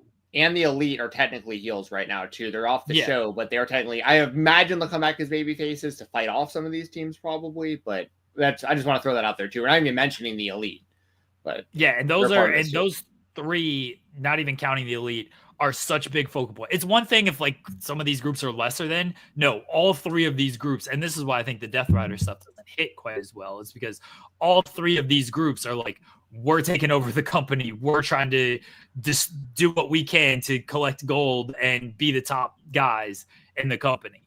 So you can't have another, like Undisputed Kingdom, they're going to be below those 3 just as it is. So yeah, I don't think they can turn. House of Black are kind of heels, maybe. I think that all 3 of those heel factions can work on their own, because I don't necessarily think that all their goal is to take over AEW. Like John Moxley and the Death Riders have officially said they want to tear down AEW to build it anew in their own vision. The Hurt Syndicate, they've literally never said they're taking over AEW. They just say they're here to hurt. They say they hurt people, and they're here to win championships. And they're also pseudo baby faces. Let's just be real about that. Like people like the Hurt Syndicate, that's also hurt people chant is getting over. It's getting over. And Sean Benjamin's just gonna have a bunch of bangers in the Continental Classic and get cheered. So it's like I feel like they might even officially MVP's getting massive chants. Like they're basically baby faces. But anyway, what are you holding up the one? Y'all are wrong, because at the AEW Full Gear Media Scrum, I know not everybody... That don't count. Immediately when you say Media Scrum, I stopped watching. I don't watch anymore. They talked about... It's not canon. They talked about gold, and they talked about taking over AEW. It's not canon. Not canon. Until they say you said literally never said it, but they did say it. I'm talking about in promos, the stuff I actually watch. I watch the week-to-week product, not the 2-hour media scrum that I accomplished nothing outside of getting articles for Jeremy Lambert. I'm not watching that. Doesn't accomplish anything on that either. I'm sorry that I have to pay attention to everything and that I have to know everything. But yes, they have said their goal is to take over AEW and to win titles. On the AEW television product. Who watches that? We do! Us. I feel like I'm so down on AEW. I'm really not. Like a lot of the show. You couldn't tell by this show. We're just burying it. I know. We're burying on stuff that we don't like. But I mean, there was good stuff on the show, obviously. But like, I feel like it's a toxic relationship we're in with AEW right now. where it's all fine and dandy on the Saturdays that they have their big pay-per-view, because they are the best. They're the best wrestling promotion when it comes to pay-per-view telecast, pay-per-view wrestling. But we always know that it's not always going to be that good on a Wednesday. And week to week, they've just been so inconsistent right now. And this is the third year in a row that it's this time of the year that this always happens. After All Out, it seems that after, 2022, the excuse was Brawl Out and what happened with CM Punk. Understandable that it was a down period for them. Last year, that was after the Brawl In with CM Punk being fired. Understandable they would be in a down period at that point. What's the reason this year? There's nothing big. CM Punk just came back to WWE, man. So it's you didn't have to fire anyone. You literally came off of a 50,000 people at Wembley Stadium. You signed a big lucrative TV deal, and you just took your foot off the gas. That's from the outside looking in, watching this product week to week. That's what it looks like. It looks like they just took their foot off the gas, and some weeks are good, some weeks are bad. Last night, I thought it was a good show. So I fully expect next week to not be so good. That's where we're at right now. You know what doesn't help? And I mean this legitimately. When your guys are saying the company sucks, I don't think this is like a good thing. When you have Jon Moxley just being like, I don't like what AEW has become. AEW sucks. I can't people look backstage at this that are in the opening segments don't even care that they're what they're doing. Like he publicly said, like there's people. I heard somebody backstage say that it didn't matter because it was on the beginning of the show. Like, well, Jon Moxley said that to use SP3's logic here, which I don't disagree with, by the way. Jon Moxley said that in a media interview, so it does not count. But Jon Moxley on the television show, I said this on Full Gear. Full Gear, it happens, the entire show happens, and they go to the video package for Moxley and Orange Cassidy. And the first thing in that video package is Jon Moxley saying, I hate what AEW has become. It's like, what? This is what we're doing? MJF calling it a dog shit company. Like, I don't think this is a good thing. I don't think it's a good thing to just be like, yeah, the company sucks right now. It's not good. We want to restore the feeling. I don't think it's good to constantly say this. If you want to say like, this is what I want to do with the company. I want the company to be in this vision. This is how I want to push the company forward. Fine. I can understand that. But to say, I want to push the company forward because I think it sucks. I think everything we've done is terrible. I think it's in a garbage position right now. Then it's like, oh, so you've been telling me everything you've been doing is garbage, but now what you're going to be doing is good? I don't think that's good stuff. I just don't. Yeah, especially when you're like a multi-time world champion, that title should obviously mean something. And then in your spare time, you're willingly, like, I like this as a fan, obviously, but it is kind of a strange look given the storyline. Like, in your spare time, you're showing up at GCW and like having a good time and like dapping the crowd up and stuff because like you enjoy that, obviously. Like GCW, like, you enjoy that. I mean, I love GCW. Ain't got to worry about AEW people in GCW anymore. Oh, we'll be talking about that. Well, I mean, we've only got 45 minutes left on this show, so like we kind of got to get into. I don't know so much if that'll stop Moxley. I don't know if that's going to stop Moxley from. It won't stop Jon Moxley. I don't think so. I think that's. We'll talk about that. Let's talk about it now. We gotta. Okay. We don't have much time left. Yeah. 45 minutes. Okay, so I don't know if you want to set the scene for this, but. All right, well, here's the scene. Ricky Starks showed up at GCW Dream On Saturday because it was in New Jersey where Full Gear was. And he cut a promo. He said he doesn't want to be frozen out anymore. He wasn't going to be sitting at home anymore. He's going to start, doing stuff. It set up a match with Matt Cardona for December. And then Ricky was unannounced for the Hammerstein show and another show in Seattle for GCW. Well, on Tuesday night, it was Tuesday night, right? Yeah, Tuesday night. Yeah. On Tuesday night, GCW was informed by AEW that, hey, Ricky's being pulled from these events. And it was reportedly stemming from Effie's comments where Effie said Brett Lauderdale doesn't own a football team. Brett Lauderdale's dad doesn't pay him to stay away from him. And AEW wasn't happy with those comments, said, okay, we're pulling Ricky from these shows. Coincidentally, maybe not coincidentally, Ricky did an interview with Chris Van Vliet that also dropped on Tuesday that got a lot of traction and a lot of buzz. I didn't personally hear anything that Ricky said that was like too taking a shot at AEW. I thought he just kind of explained his side of things, and he basically said, like, yeah, I don't want to be sitting at home anymore. Brett Lauderdale said he's had no contact with AEW, has no contact with Tony Khan over the Ricky situation or anything. Brett said that basically all the wrestlers that I book from AEW, they come to me and they say, hey, can I do this? I've gotten it cleared. And I say yes. And that's been that. So Ricky's not appearing at the GCW shows. Effie's comments may have had something to do about it. And now we're getting into a kind of a war between AEW and GCW. Go ahead, Jensen. Yeah. So, so first off, I think Ricky should hit up Jack Perry and ask to borrow the scapegoat helmet and start, because Ricky is being used as a scapegoat. I don't know if he needs to hit. I don't know if he needs to hit up Jack Perry, but if you do other things to Jack Perry, you might get fired. So he might want to take that course if he wants out. What, front headlock him, put him in a really, really, really weak guillotine choke. So I think that I think Ricky's being used as a scapegoat 100%, because and it is not a coincidence that the timing of the Chris Van Vliet interview and I honestly believe in the Effie thing that when it comes to Effie, I'll get this out of the way right now. Whatever Effie says about anybody should have nothing to do with whether or not Tony Khan is going to let people be booked on GCW. Effie is not the owner of GCW. Effie does not run. I mean, he helps run some of the events, like, you know, Big Gay Brunch and that kind of stuff. But like Effie means a lot to GCW, and I'm a fan of Effie's, and I've supported him for a very long time. And I don't really have a problem with the stuff that he really said. I mean, I understand how Tony might be a little bit like, that's kind of like, why would you say that about me and my dad? Like, it's kind of out of pocket to say that, but like, it wasn't like he didn't like threaten them or anything. It wasn't anything like that. It was that crazy.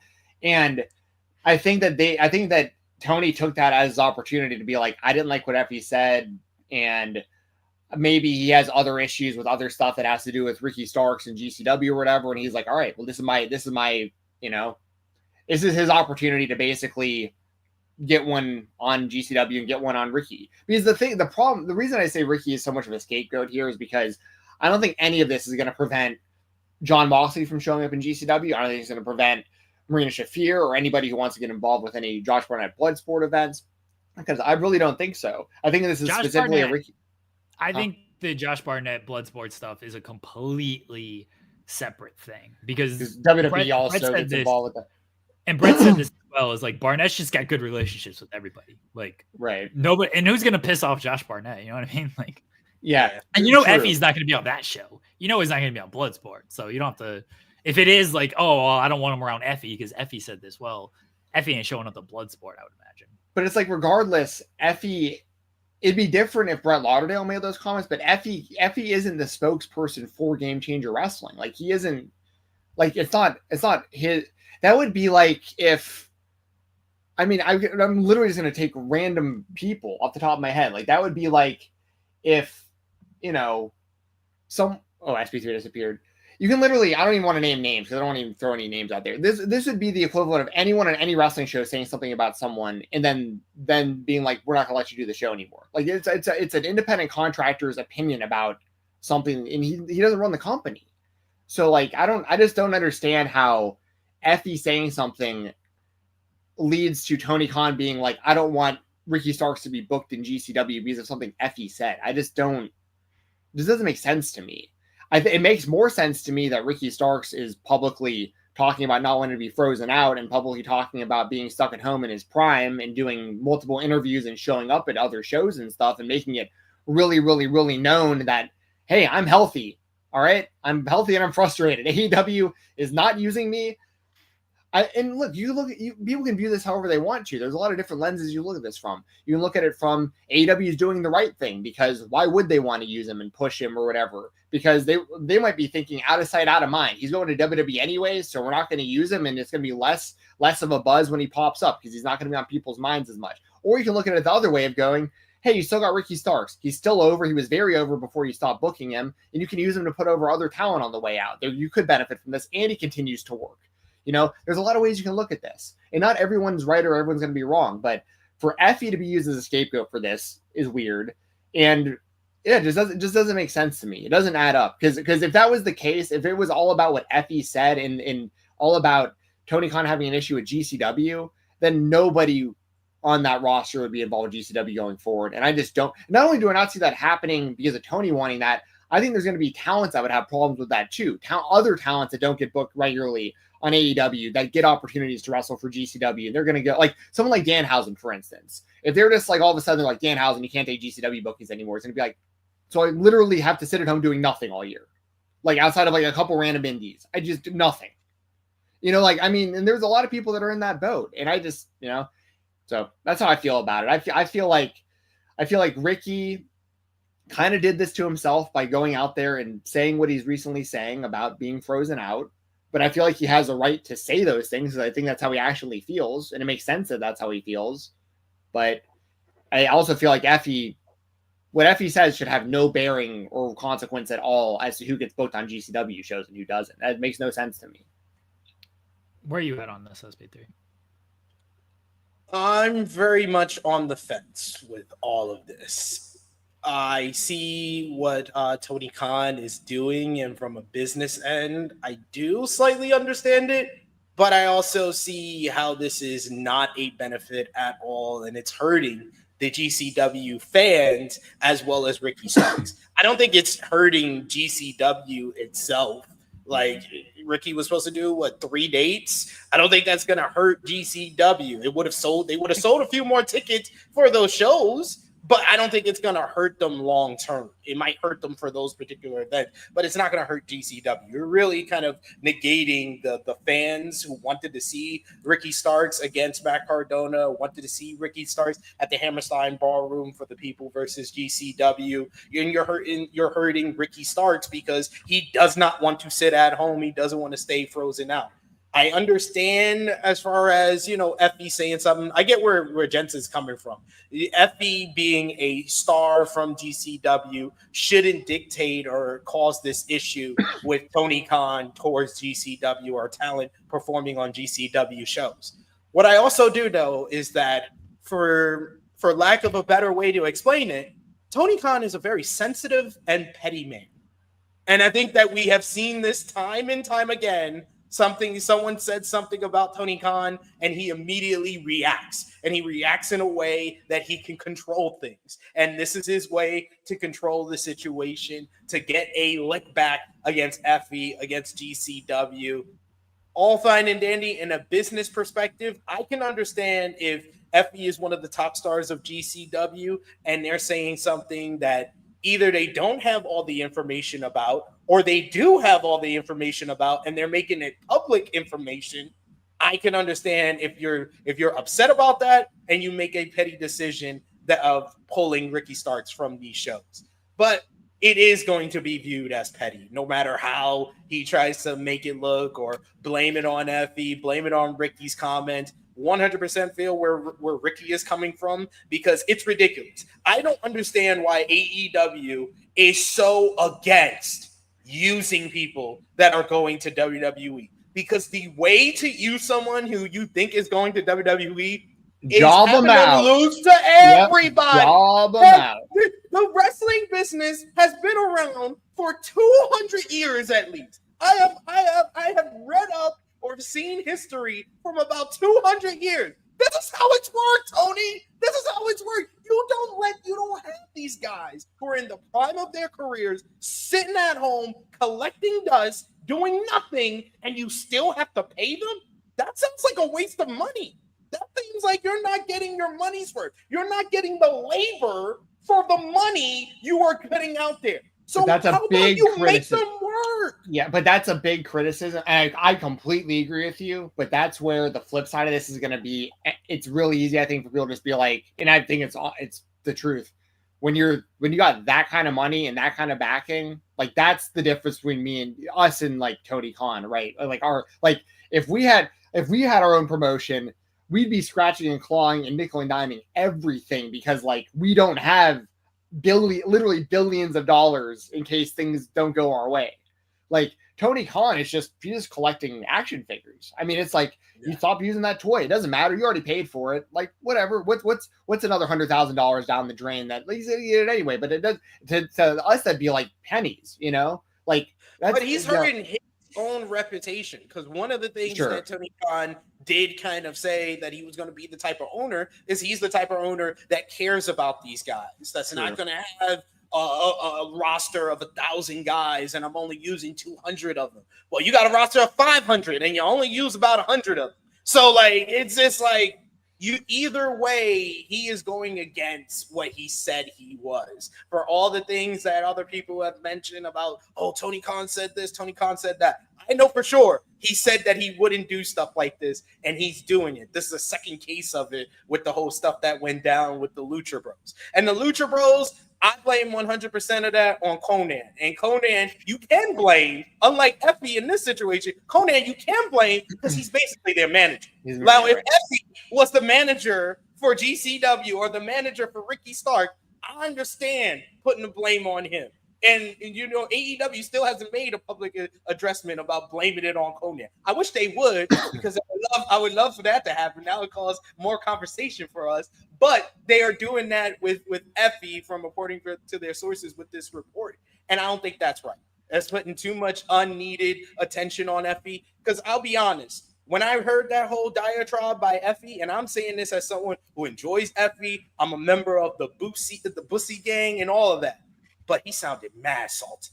He sounded mad salty. It wasn't him disparaging and making AEW look bad. Honestly, to me, as a third-party perspective, it made Effie look bad, that whole diatribe.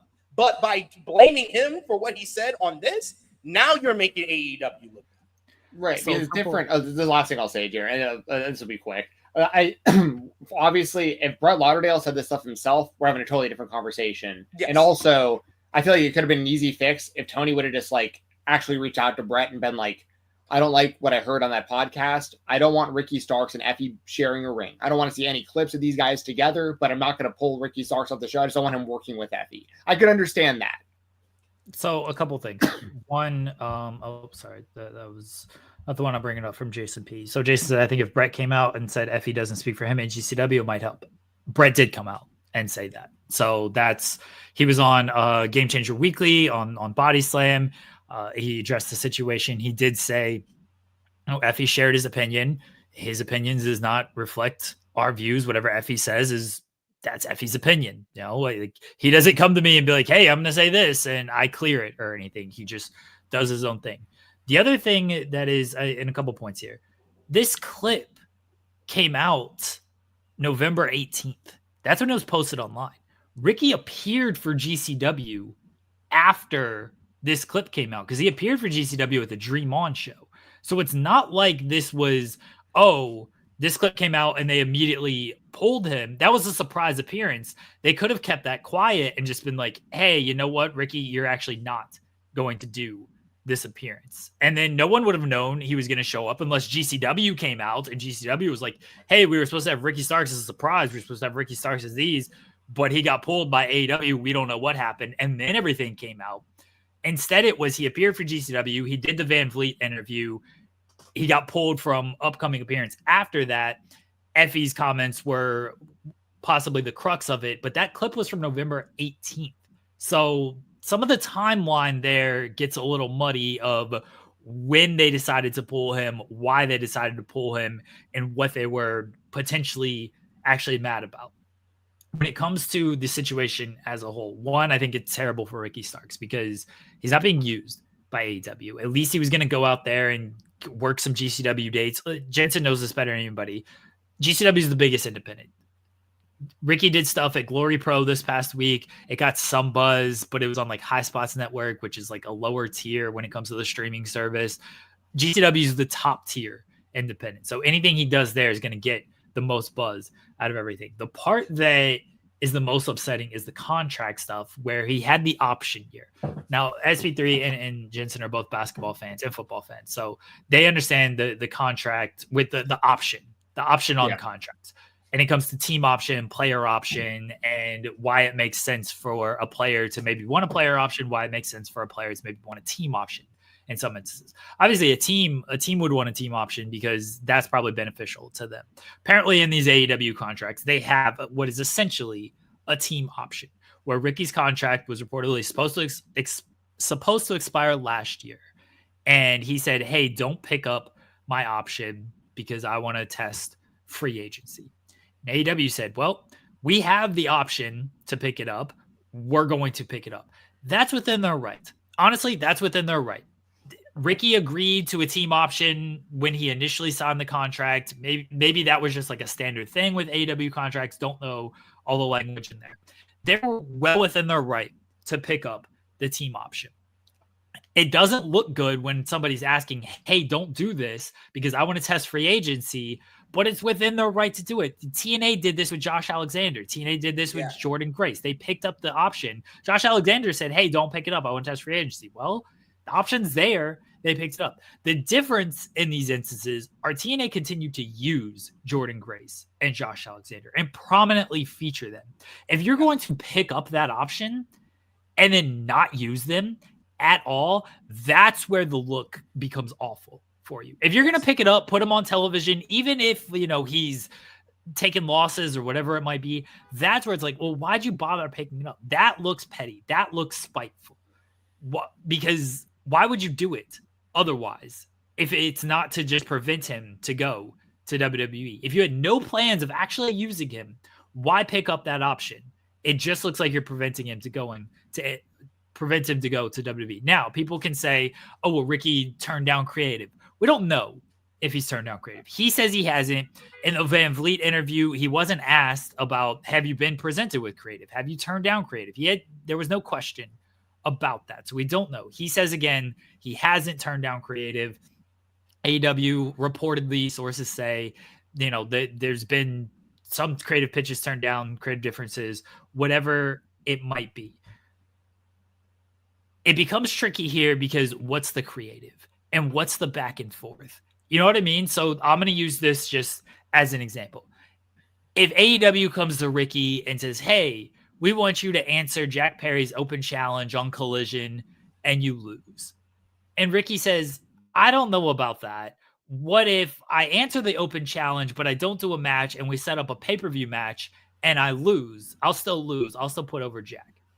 Is that Ricky turning down creative? And AEW comes back and says, no, this is what we want from you. We want you to answer the challenge, lose that night. Is that Ricky turning down creative? Is that AEW turning down his creative? Again, we don't know the full story on what creative was pitched, what creative was turned down, what creative differences they might have as far as a back and forth discussion. Because I can understand if Ricky is if he's presented with, hey, come in, answer the open challenge, lose, and he decides, how about we do this instead? And they decide no. I don't think he's in the wrong in that. This is completely hypothetical, by the way. I don't know anything. Yeah. No, and I don't think that's actually an excellent point because we need that answer because all we get is the one with the whole Miro conversation. All we ever heard is that they pitched him to feud with Hangman Adam Page and lose to him, and he didn't like that.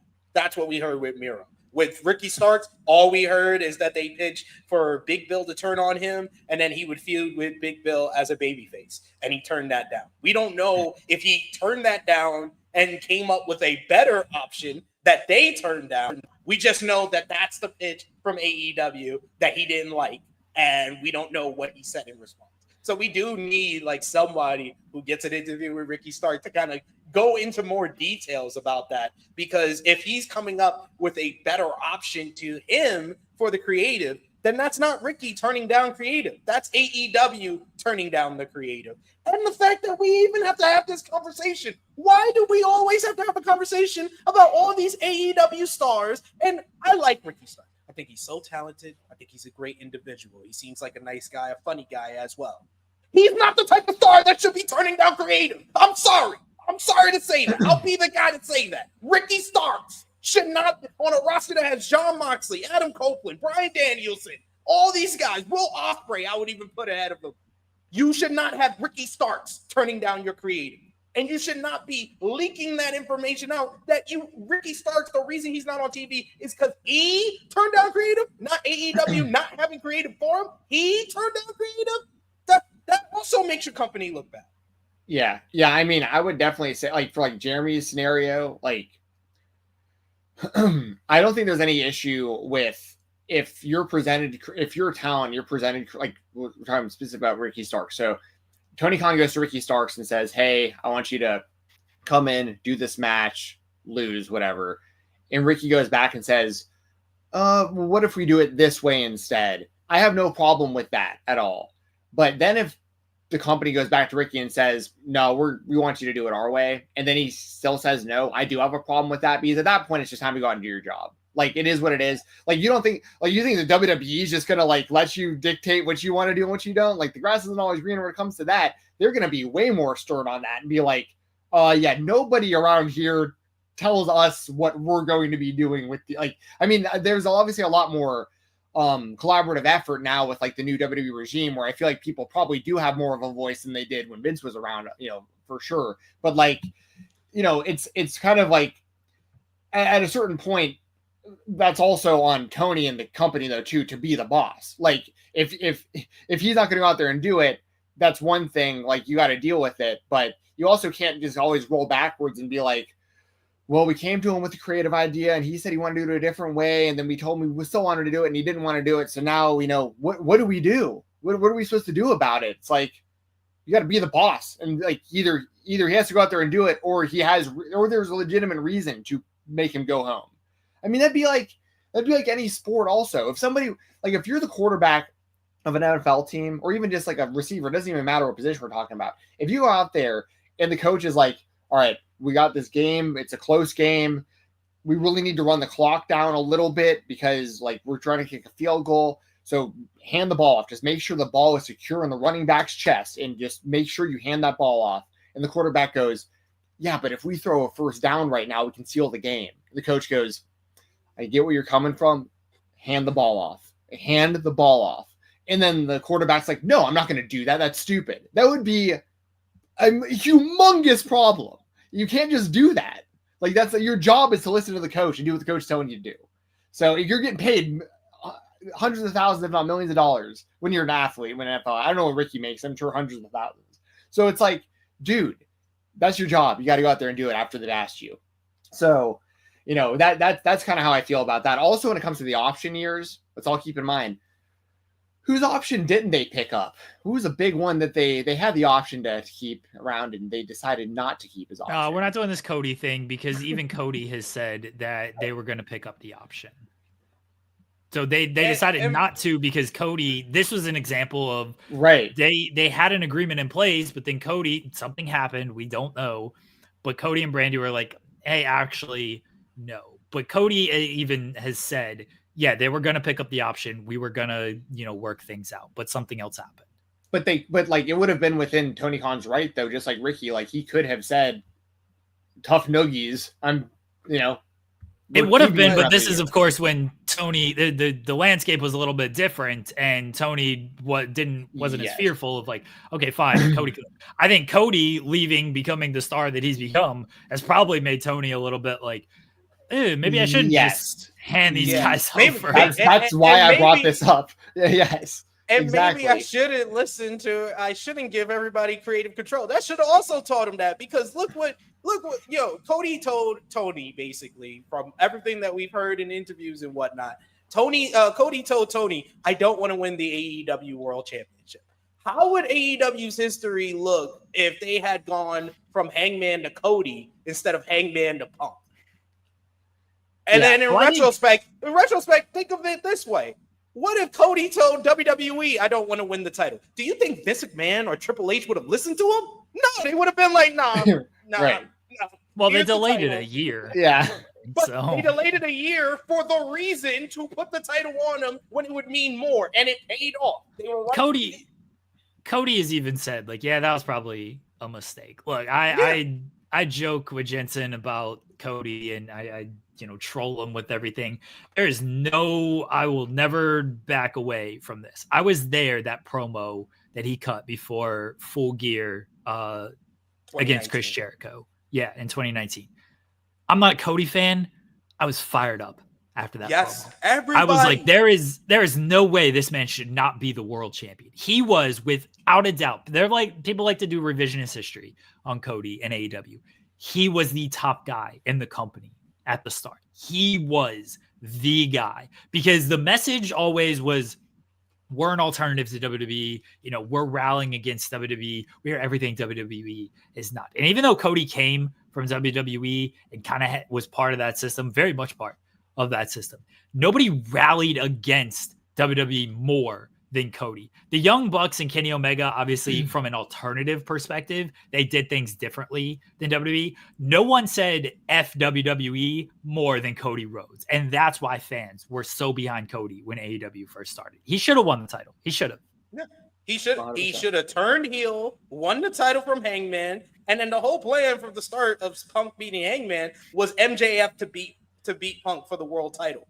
Wouldn't that have worked the same if Cody was the champion and MJF beats Cody? And this is around the time that the fans started cheering for MJF in 2022. So it would have worked like gangbusters. You got a heel Cody versus a babyface MJF. MJF wins the title. His title reign would have been much better as well. Like, it's just like, I want Tony Khan to act like a boss of a wrestling coach. Wrestling has been around for 200 years. I understand that you are part of a revolutionary company, and wrestling wouldn't be where it is today without Tony Khan. But you can't start reinventing the wheel on everything that we know this business to be. I want Tony Khan to, and look, it's his right. He doesn't have to. I wish he would give an answer of what's up with Ricky Starks, because his answer is always, oh, we love Ricky. We'd love to have Ricky back in AEW. And then Ricky's never back in AEW, and you love him, but you're not using him. If it makes Tony look a little bad, if it makes AEW look a little bad, okay. But it feels like it's owed to everybody of like, what is an answer here? If you want to say, hey, we presented Ricky with this, he said no, then that's what you got to say. If you want to say, hey, we picked up an option year, we plan to do this, things didn't quite work out, like, fine. But if you just keep saying, we love Ricky, we want Ricky back, you're the guy who theoretically is allowed to bring him back and bring him back. So why isn't he back? You know, Ricky in the Van Vliet interview, he said he's had really no communication. Said he's had none. I don't know what that, Van Vliet didn't. I thought he could have pressed a little bit more of like, what is no communication? Like, who have you talked to? Who have you reached out to? Well, and we didn't get an answer on that. Do we know for sure that we're assuming that he cleared the GCW thing with AEW to begin with. I mean, is there even a chance that like he just went rogue and went to GCW and was like, fuck it. Like if they get mad about it, they get mad about it. I'm at home frozen anyway. Like what are they going to really do?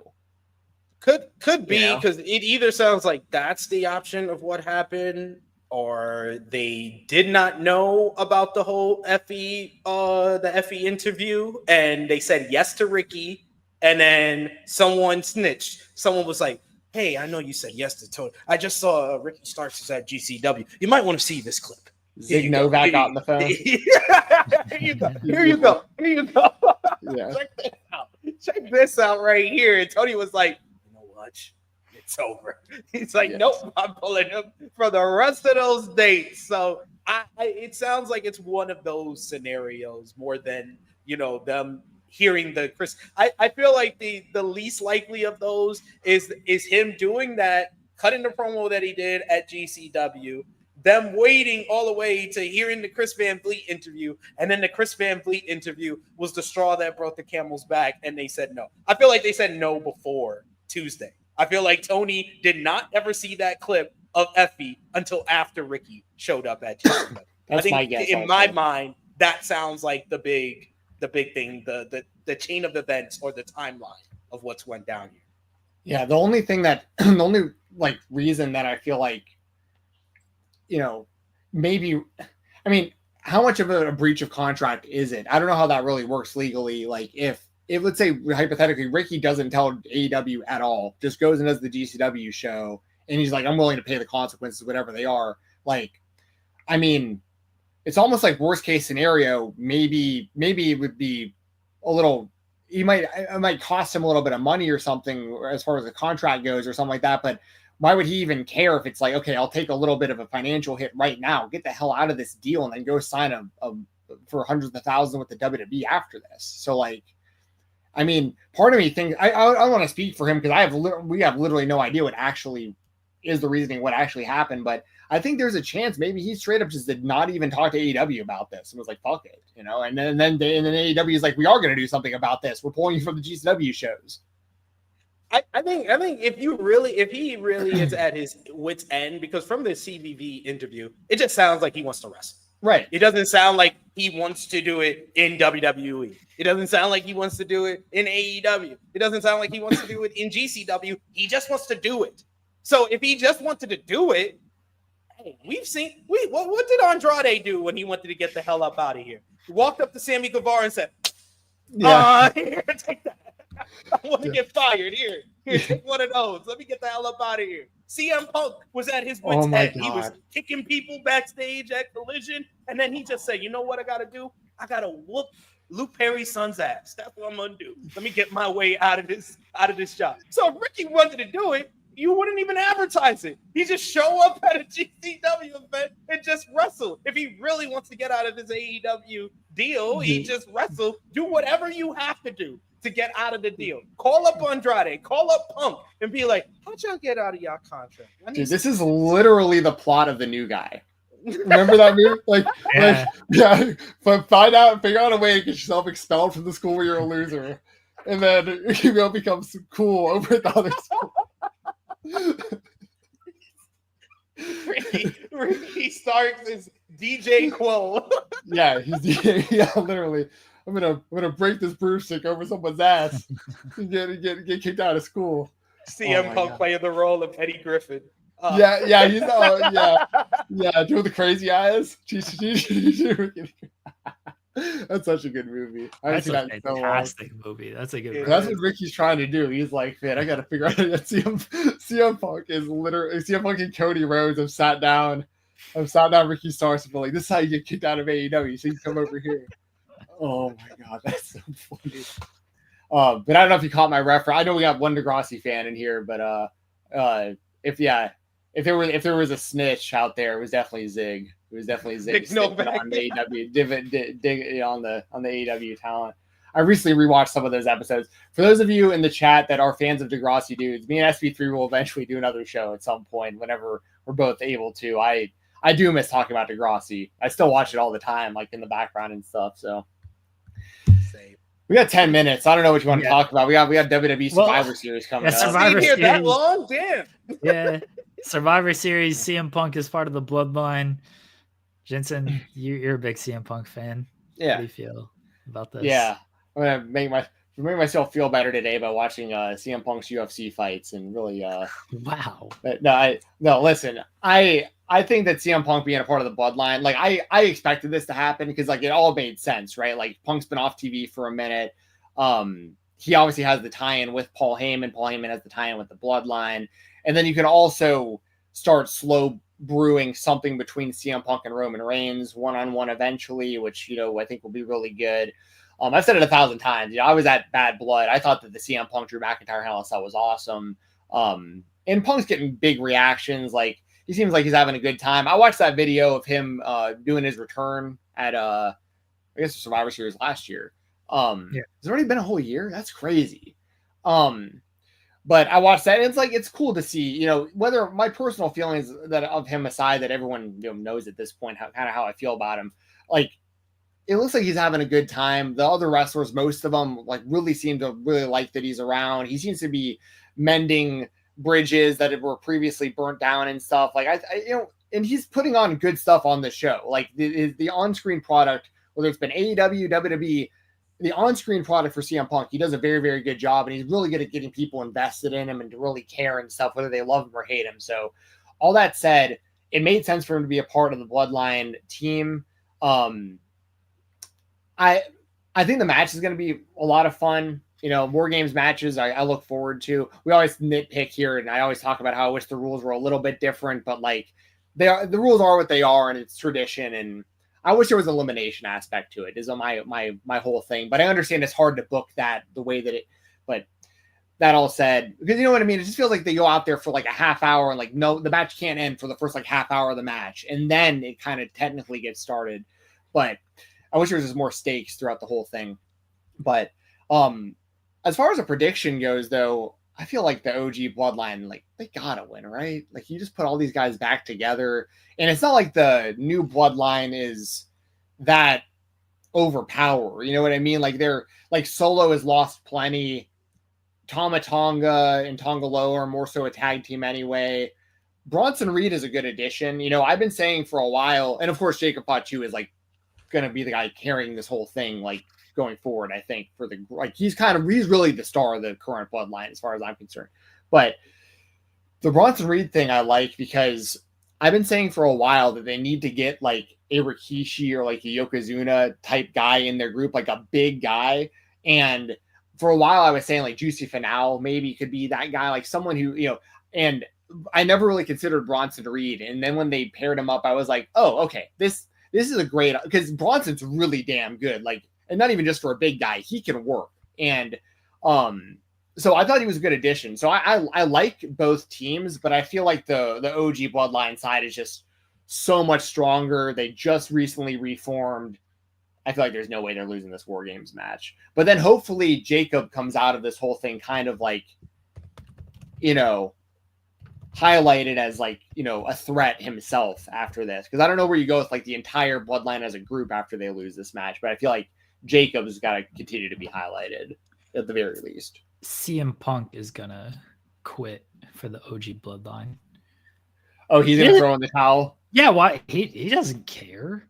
He's like, care about you guys.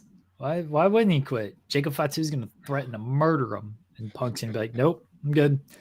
I don't care about this war. Got nothing to do with me. I was only here for Heyman.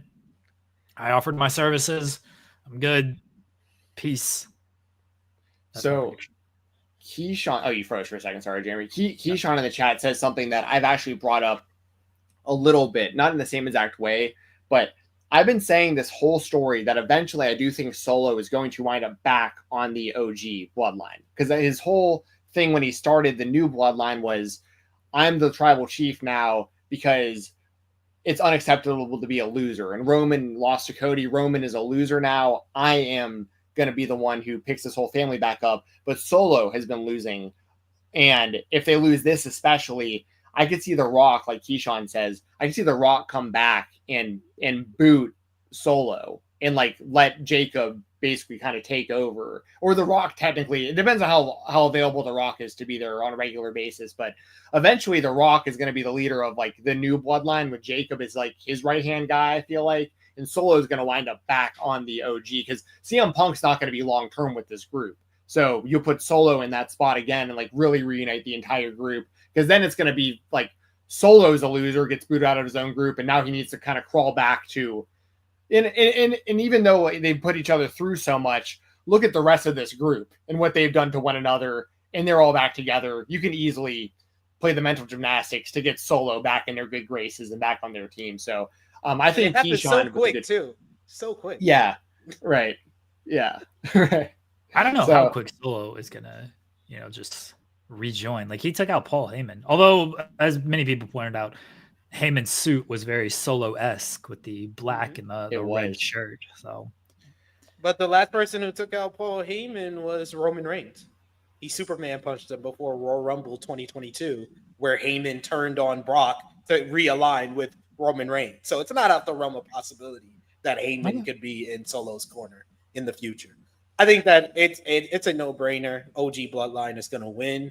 Already, I knew the OG Bloodline was going to win that Survivor Series when the new Bloodline won at Crown Jewel. I was like, okay, there's your one victory. Got it out the way. OG Bloodline's going to win at Survivor Series. Then you add their fifth member is CM Punk, meaning the OG Bloodline has 4 of the top 8 WWE babyfaces on their team.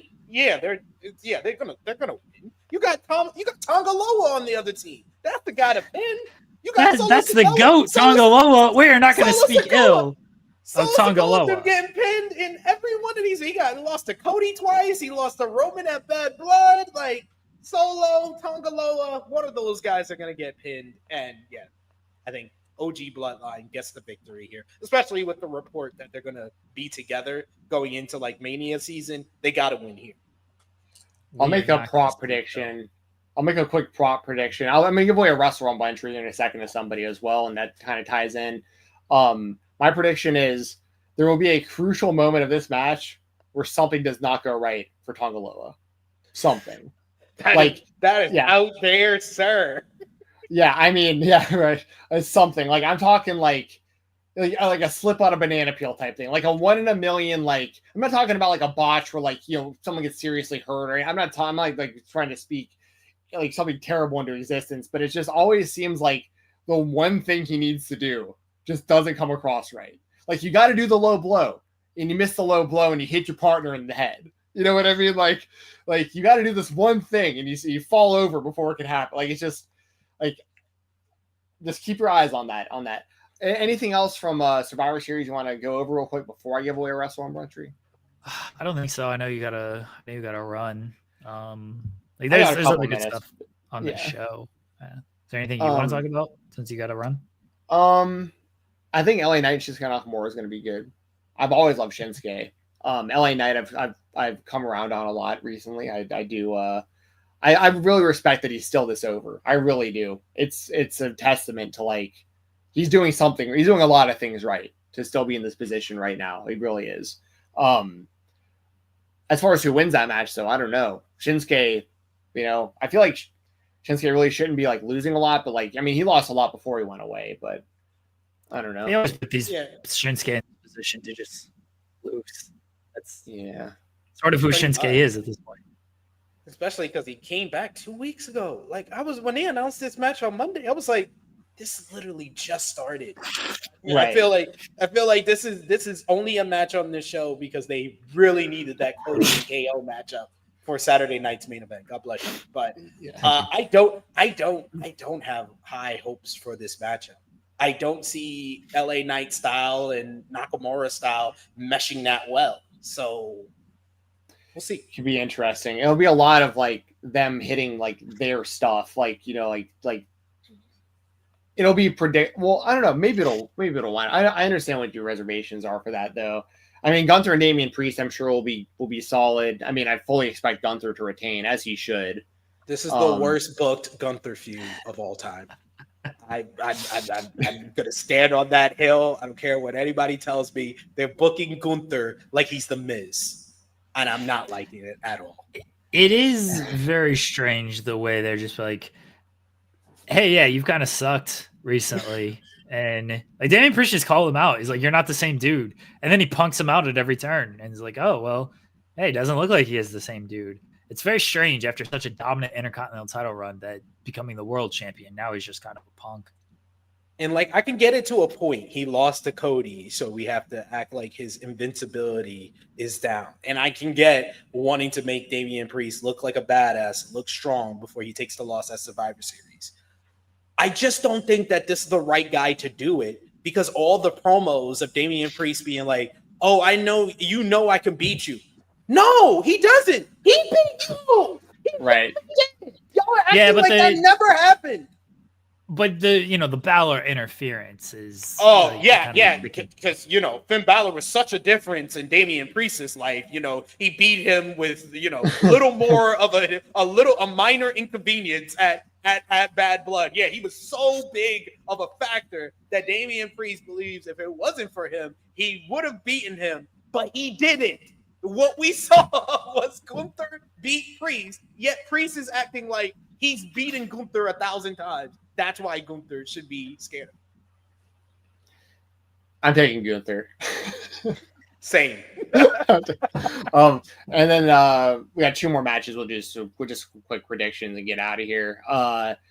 Braun Breaker, Sheamus, and Ludwig Kaiser.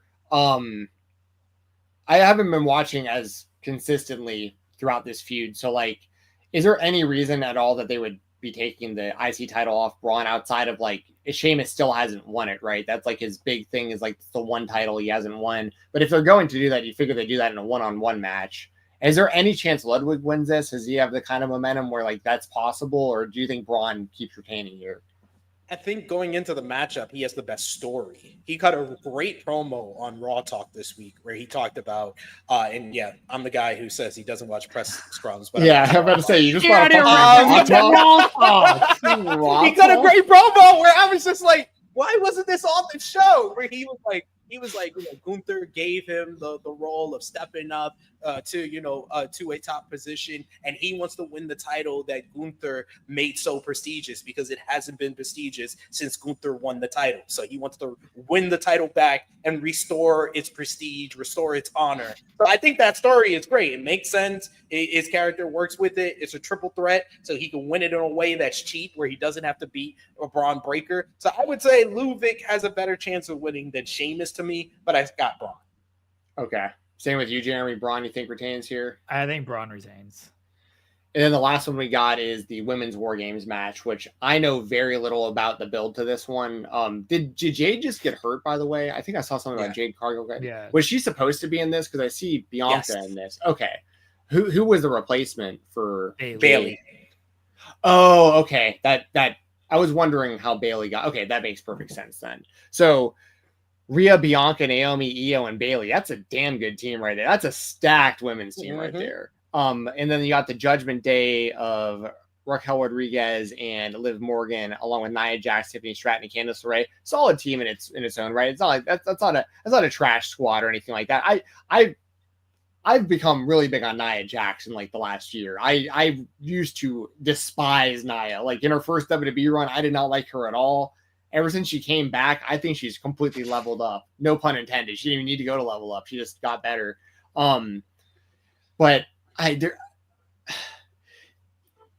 mean, unless there's some sort of like storyline implications I don't know about that maybe you guys could fill me in on, that babyface team looks like unstoppable on paper. I mean, you're going to have Rhea and Bianca and Io and Naomi and Bailey all in the same squad. I don't see them losing.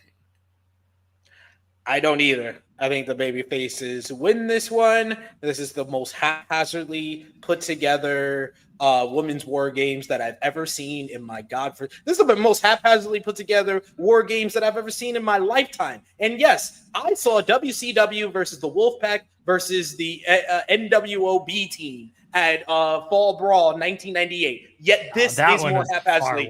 No, this is haphazardly, but at least that actually had a build to it.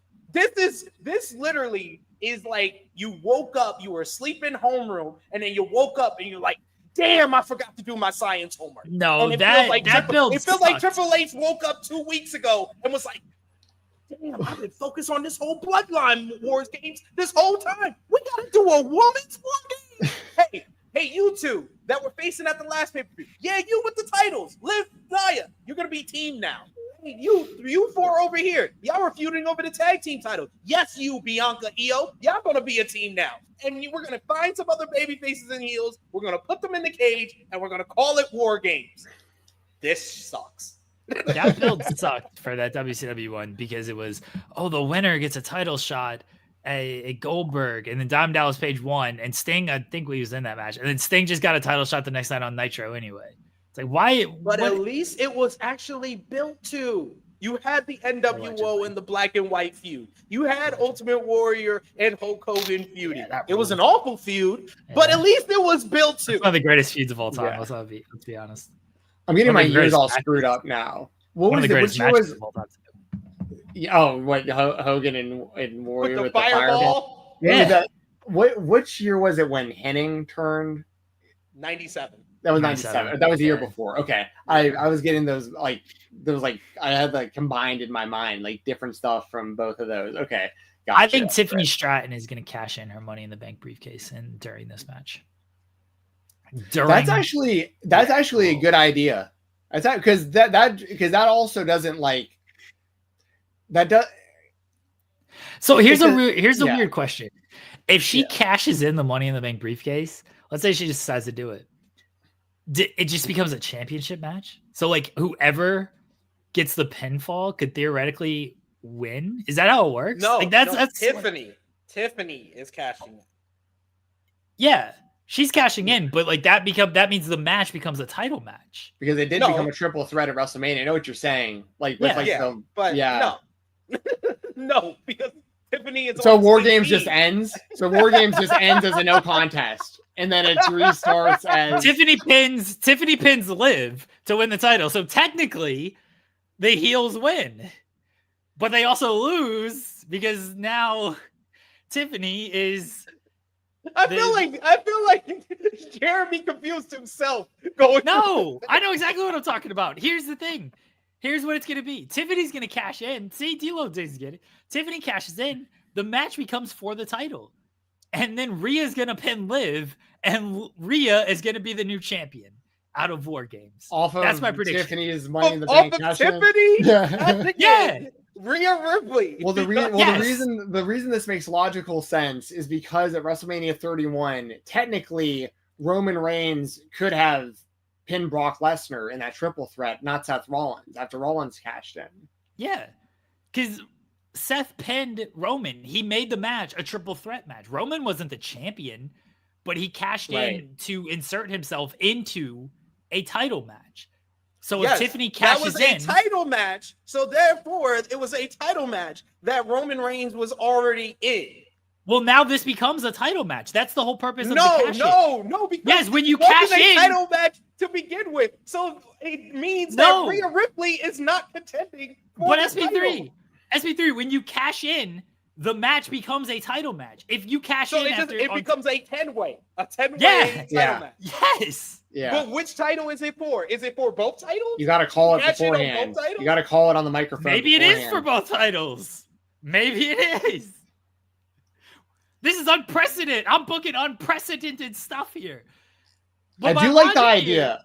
My logic here is if when Dolph Ziggler cashed in, right? He cashed in on Del Rio, right? Del Rio had just won. The match was over. Ziggler cashes in. Now it's a new match, and the title is on the line. That's what happens here.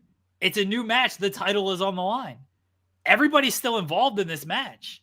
Anybody can pin anybody as long as the match is still going on. Now, Tiffany can cash in after the match is over, and then it's only a one-on-one. But if she cashes in while the match is going on, then whoever gets the pin wins. I like the idea better of during the match is 10 people in there. War Games, like everyone's entered War Games already. Everyone's all beat up. Tiffany decides to cash in the middle of the match, just like yells out, "Hey, grab my briefcase. I'm going to cash in." And then they just shoo 8 of the women out of the cage. Y'all got to get out of here. All right, yeah, this match is over. No winner. We got a title match now. And then we just have Liv Morgan versus Tiffany Stratton just in the middle of War Games, just one-on-one. Yeah, that'd be a real wild card that nobody sees coming. That'd be real wild. That's something we've never seen before. That's innovative. There we go. Totally just destroy the concept of War Games. Be like, oh, yep, sorry, y'all. Never mind. Just go back to the back. Y'all can leave. We want Can y'all go back to y'all cages? Can y'all go back to y'all cages? In the cages. Go back in the cages and watch the title match that you're not a part of. I feel we've got very, very innovative ideas here that WWE should listen to. All right, Jensen, do you want to give away a Wrestle Rumble? I don't know how you're doing it. I'm doing very, very easy. So the first person in the chat to just give me your Twitter username in chat. The first person I see, I'm going to just give a free Wrestle Rumble entry to. The Wrestle Rumble prize is $777. So hopefully somebody does it soon. If nobody wants an entry and nobody wants to put their thing on here, I'll wait a couple minutes. But if someone wants a free entry for Wrestle Rumble, I'll hang out for like another couple minutes here. And Jared. Power Driver Finisher said Wrestle Rumble. Hey, what's your Twitter at, Power Driver? I won. You said put your Twitter handle. I put my Twitter handle. Power Driver Finisher, I've got you. I know you've won in the past. I'll find you on my Twitter DMs. I've won. Jensen is not honoring the rules of the game. You're gonna get a free entry anyway, dude. So I don't think I've ever entered Wrestle Rumble. And I don't know why. You get a free entry with our sponsorship. You just never won. I probably should. It doesn't cost anything. Might as well. Yeah. No, it doesn't cost you anything. I'll try to get you one. I'll try to get you one too for being on the show today. Okay, I have won the Wrestle Rumble. Yeah, you get one, and so does. You know what rolls is because like it's because the StreamYard, obviously, like this is live, but on YouTube there's like a 10-second delay, yeah. so like I could easily. Okay, we got Powder finisher in there. Wow, Jensen breaking the rules of the game here. He said first person to put their Twitter handle, and my Twitter handle was the first one there. No honor from Stephen Jensen. Yeah, we're running legal lotteries here, everybody. This is super serious stuff. Super serial. Wait, is it? It's JP Power Driver 01. JB Power Driver. Oh, here it is. Got you. Okay, I just DM'd him. All right, cool. Yeah, I got to drive over to my parents' house and watch football and eat Thanksgiving stuff. Good to see everybody. Thank you for joining us, SP3. Appreciate it. Thank you. You're welcome. Absolutely. Next week we will have regular time, 8:30 a.m. Eastern time here on Fightful Overbooked. We'll talk our regular topics, AEW, WWE, others, and indies. And if all goes as planned, our guest next week for the Creator Spotlight will be Tim Bosby, who is the new Action Wrestling World Champion. So looking forward to talking to him. He's only been wrestling for like right around 2 years. We talked about him a little bit on the show in the past, but he's been rising the ranks very quickly and already a world champion. So looking forward to talking to him. And yeah, anything else you guys got to plug before we get out of here? SP3 will have stuff to plug. I don't plug anything. Go ahead, SP3. Check out the True Hill Heat YouTube channel. We got a video on us predicting Speedball Mike Bailey dream matches in AEW with the recent report that he's expected to go over there. We got that dropping today. We got AE Ramble, our AEW Dynamite review tomorrow, and the True Hill Heat flagship podcast on Saturday, 11:05 a.m. Eastern Time. We got a watch along for Survivor Series, a review for Survivor Series. So go over and subscribe. We're 800 subscribers away from our goal of 20K for 2024. So help us out over there. Nice. Thank you guys for having me. Always, SP3. We appreciate you. I saw you in the chat. Want to see you pop on. Appreciate you hanging out with us on Thanksgiving. Everyone have a happy Thanksgiving. Everyone, whatever you're going to do, be safe out there. Enjoy your food. Enjoy the family. We'll be back next week with a new episode of Spotlight. I'll be back tomorrow at 10 a.m. with whatever show I do on Fridays. In the weeds on Friday. Yeah. It's Black Friday episode. Everyone go out there and get those deals. Let's get it. Black Friday, Cyber Monday. Get the double chocolate chip cookie. Double. Boom! Yeah, let's get the fuck out of here. I'm out. Bye, everyone.